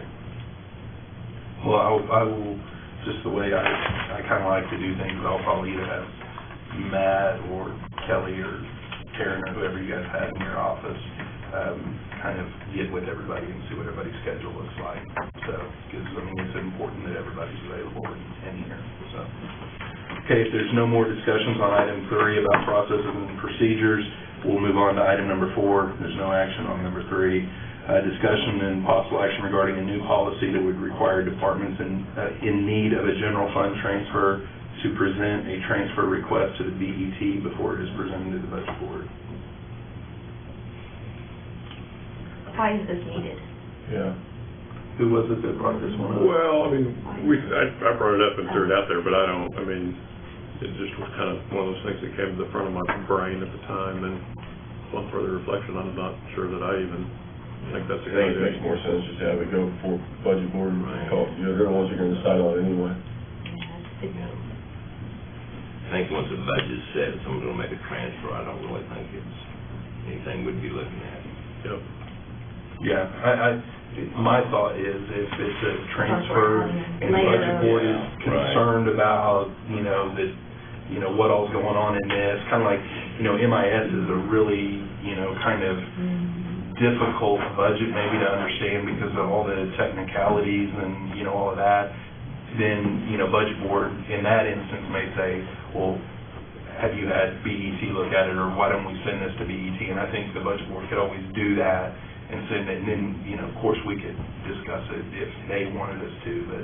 I guess I just feel like if someone's got one that's difficult, or they should, if they're asking for a general fund transfer, they should just be at the OCC and be there to answer any questions and explain it. I'm gonna be, if a transfer comes across here, I'm kind of more like, you got the money, it's kind of like the watch list. I'm not gonna say no to put someone on the watch list. I'm probably not gonna say no to someone transferring. I kind of, that really to me is budget board level. Unless this group has identified a certain funding level, let's say an M&O for a particular thing, and that department decides not to use that and transfer it for something different, that's the only thing I can think of. They bring that to budget board, and if budget board has any concern with it, there's nothing to say they can't send it to BET to look at that specific case. Right, that's, yeah. And that's also something, you know, we've kind of talked about this throughout, if we are, you know, if we've got a department that's, you know, transferring that money this year because they don't need it, I mean, that's something that we need to look at whenever we're coming back that next year for budget allocations. That being said, I am a full supporter of people that are good stewards of their money, and if you've, you know, budgeted and you can save money and turn it back, I'm not necessarily just automatically gonna say, no, we're not gonna give you that budget next year. That's, I mean, personally, that's not where I'm coming from, but if it's a, you know, a common practice or something, and it just doesn't make any sense to, you know, put the money in there based upon, you know, things that have happened, then we've got that information. It just seems like sometimes they get in a rut. You know, we normally just meet once a month, and it seems like, well, I guess we always meet before budget board. Just for an office to get it on ours and then get it on budget board. It's something that's not that. Yeah, I think we're good. Maybe we'll watch them, just us as BET members watch it this next fiscal year and see how the transfers go, and if there's not enough. You sure we're headed to that? I We will. can visit with our elected officials, I can even ask them. Yeah, and that's what I was gonna say too. You might be like, yeah, I want you guys. Yeah, I did not visit with your Commissioner Johnson about it either, but if this is something that one of your elected officials really want, then we can have this added again on this, on one of our agendas, and we can discuss it, or it can be added to budget board, and budget board can discuss it, and, you know, budget board could then say, You're doing it, yeah. you're doing it, this is what we want you guys to do, so. Otherwise, is there a motion on this particular item? Doesn't sound like there is, but. Motion table. No motion. All right, no action on item number 4. Item number 5, discussion of possible action to receive Department 1718 estimate of needs. We've already received all of them as of now, correct, Kelly? Well, is this actually gonna be your official ban on what, that he's gonna? Well, I gotta have PDs, I gotta have the under sheriff sign them. So this really is what you're turning in? I thought you kind of Well, said you might. I'm gonna go back and clarify up the expenditure line items and so forth, but yeah. On the, not on standard worksheet stuff, on those first couple pages, I'll clarify those up, I'll clean them up a little bit and get them back to you. So if there are changes, we would receive the amended at the point that there are changes? Okay. Yeah, this is, I think what we did last year. And you'll let us know on that, right? If there are changes? Yeah. Okay. Yeah. The stuff you guys saw today, you're not gonna see any changes to that. Okay. Everything that can be changed on those first couple that dealt with, the checks issued and stuff like that today, and the estimates of what's needed for the rest of the year. Do you know when you'll have that information to her? Hopefully by the end of the week.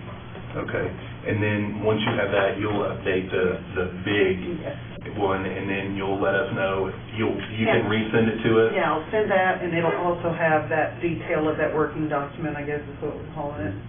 Okay, I'm almost done with that too. Okay. okay, good. I was waiting to print out anything else really until Be a good idea. we get that. Okay, item number 9, discussion of possible action regarding follow-up questions related to any fiscal year 17-18 estimate of needs that have already been presented. Is there any discussion on any of the others? Seeing none. Item number 10, discussion of possible action to make a recommendation to the Oklahoma County Budget Board from the Oklahoma County Budget Evaluation Team regarding 17-18 estimate of needs. I think we're still waiting pretty much for this one. Not quite. Keep it on there. No action. Someday. Item number 11, citizen participation. Is there anybody here that wants to talk? No, board comments. Go around the table. Anybody? No board comments. Is there a motion to adjourn? I'll move to adjourn to the call of the chair. All right, is there a second? Second. All in favor? Aye. Aye.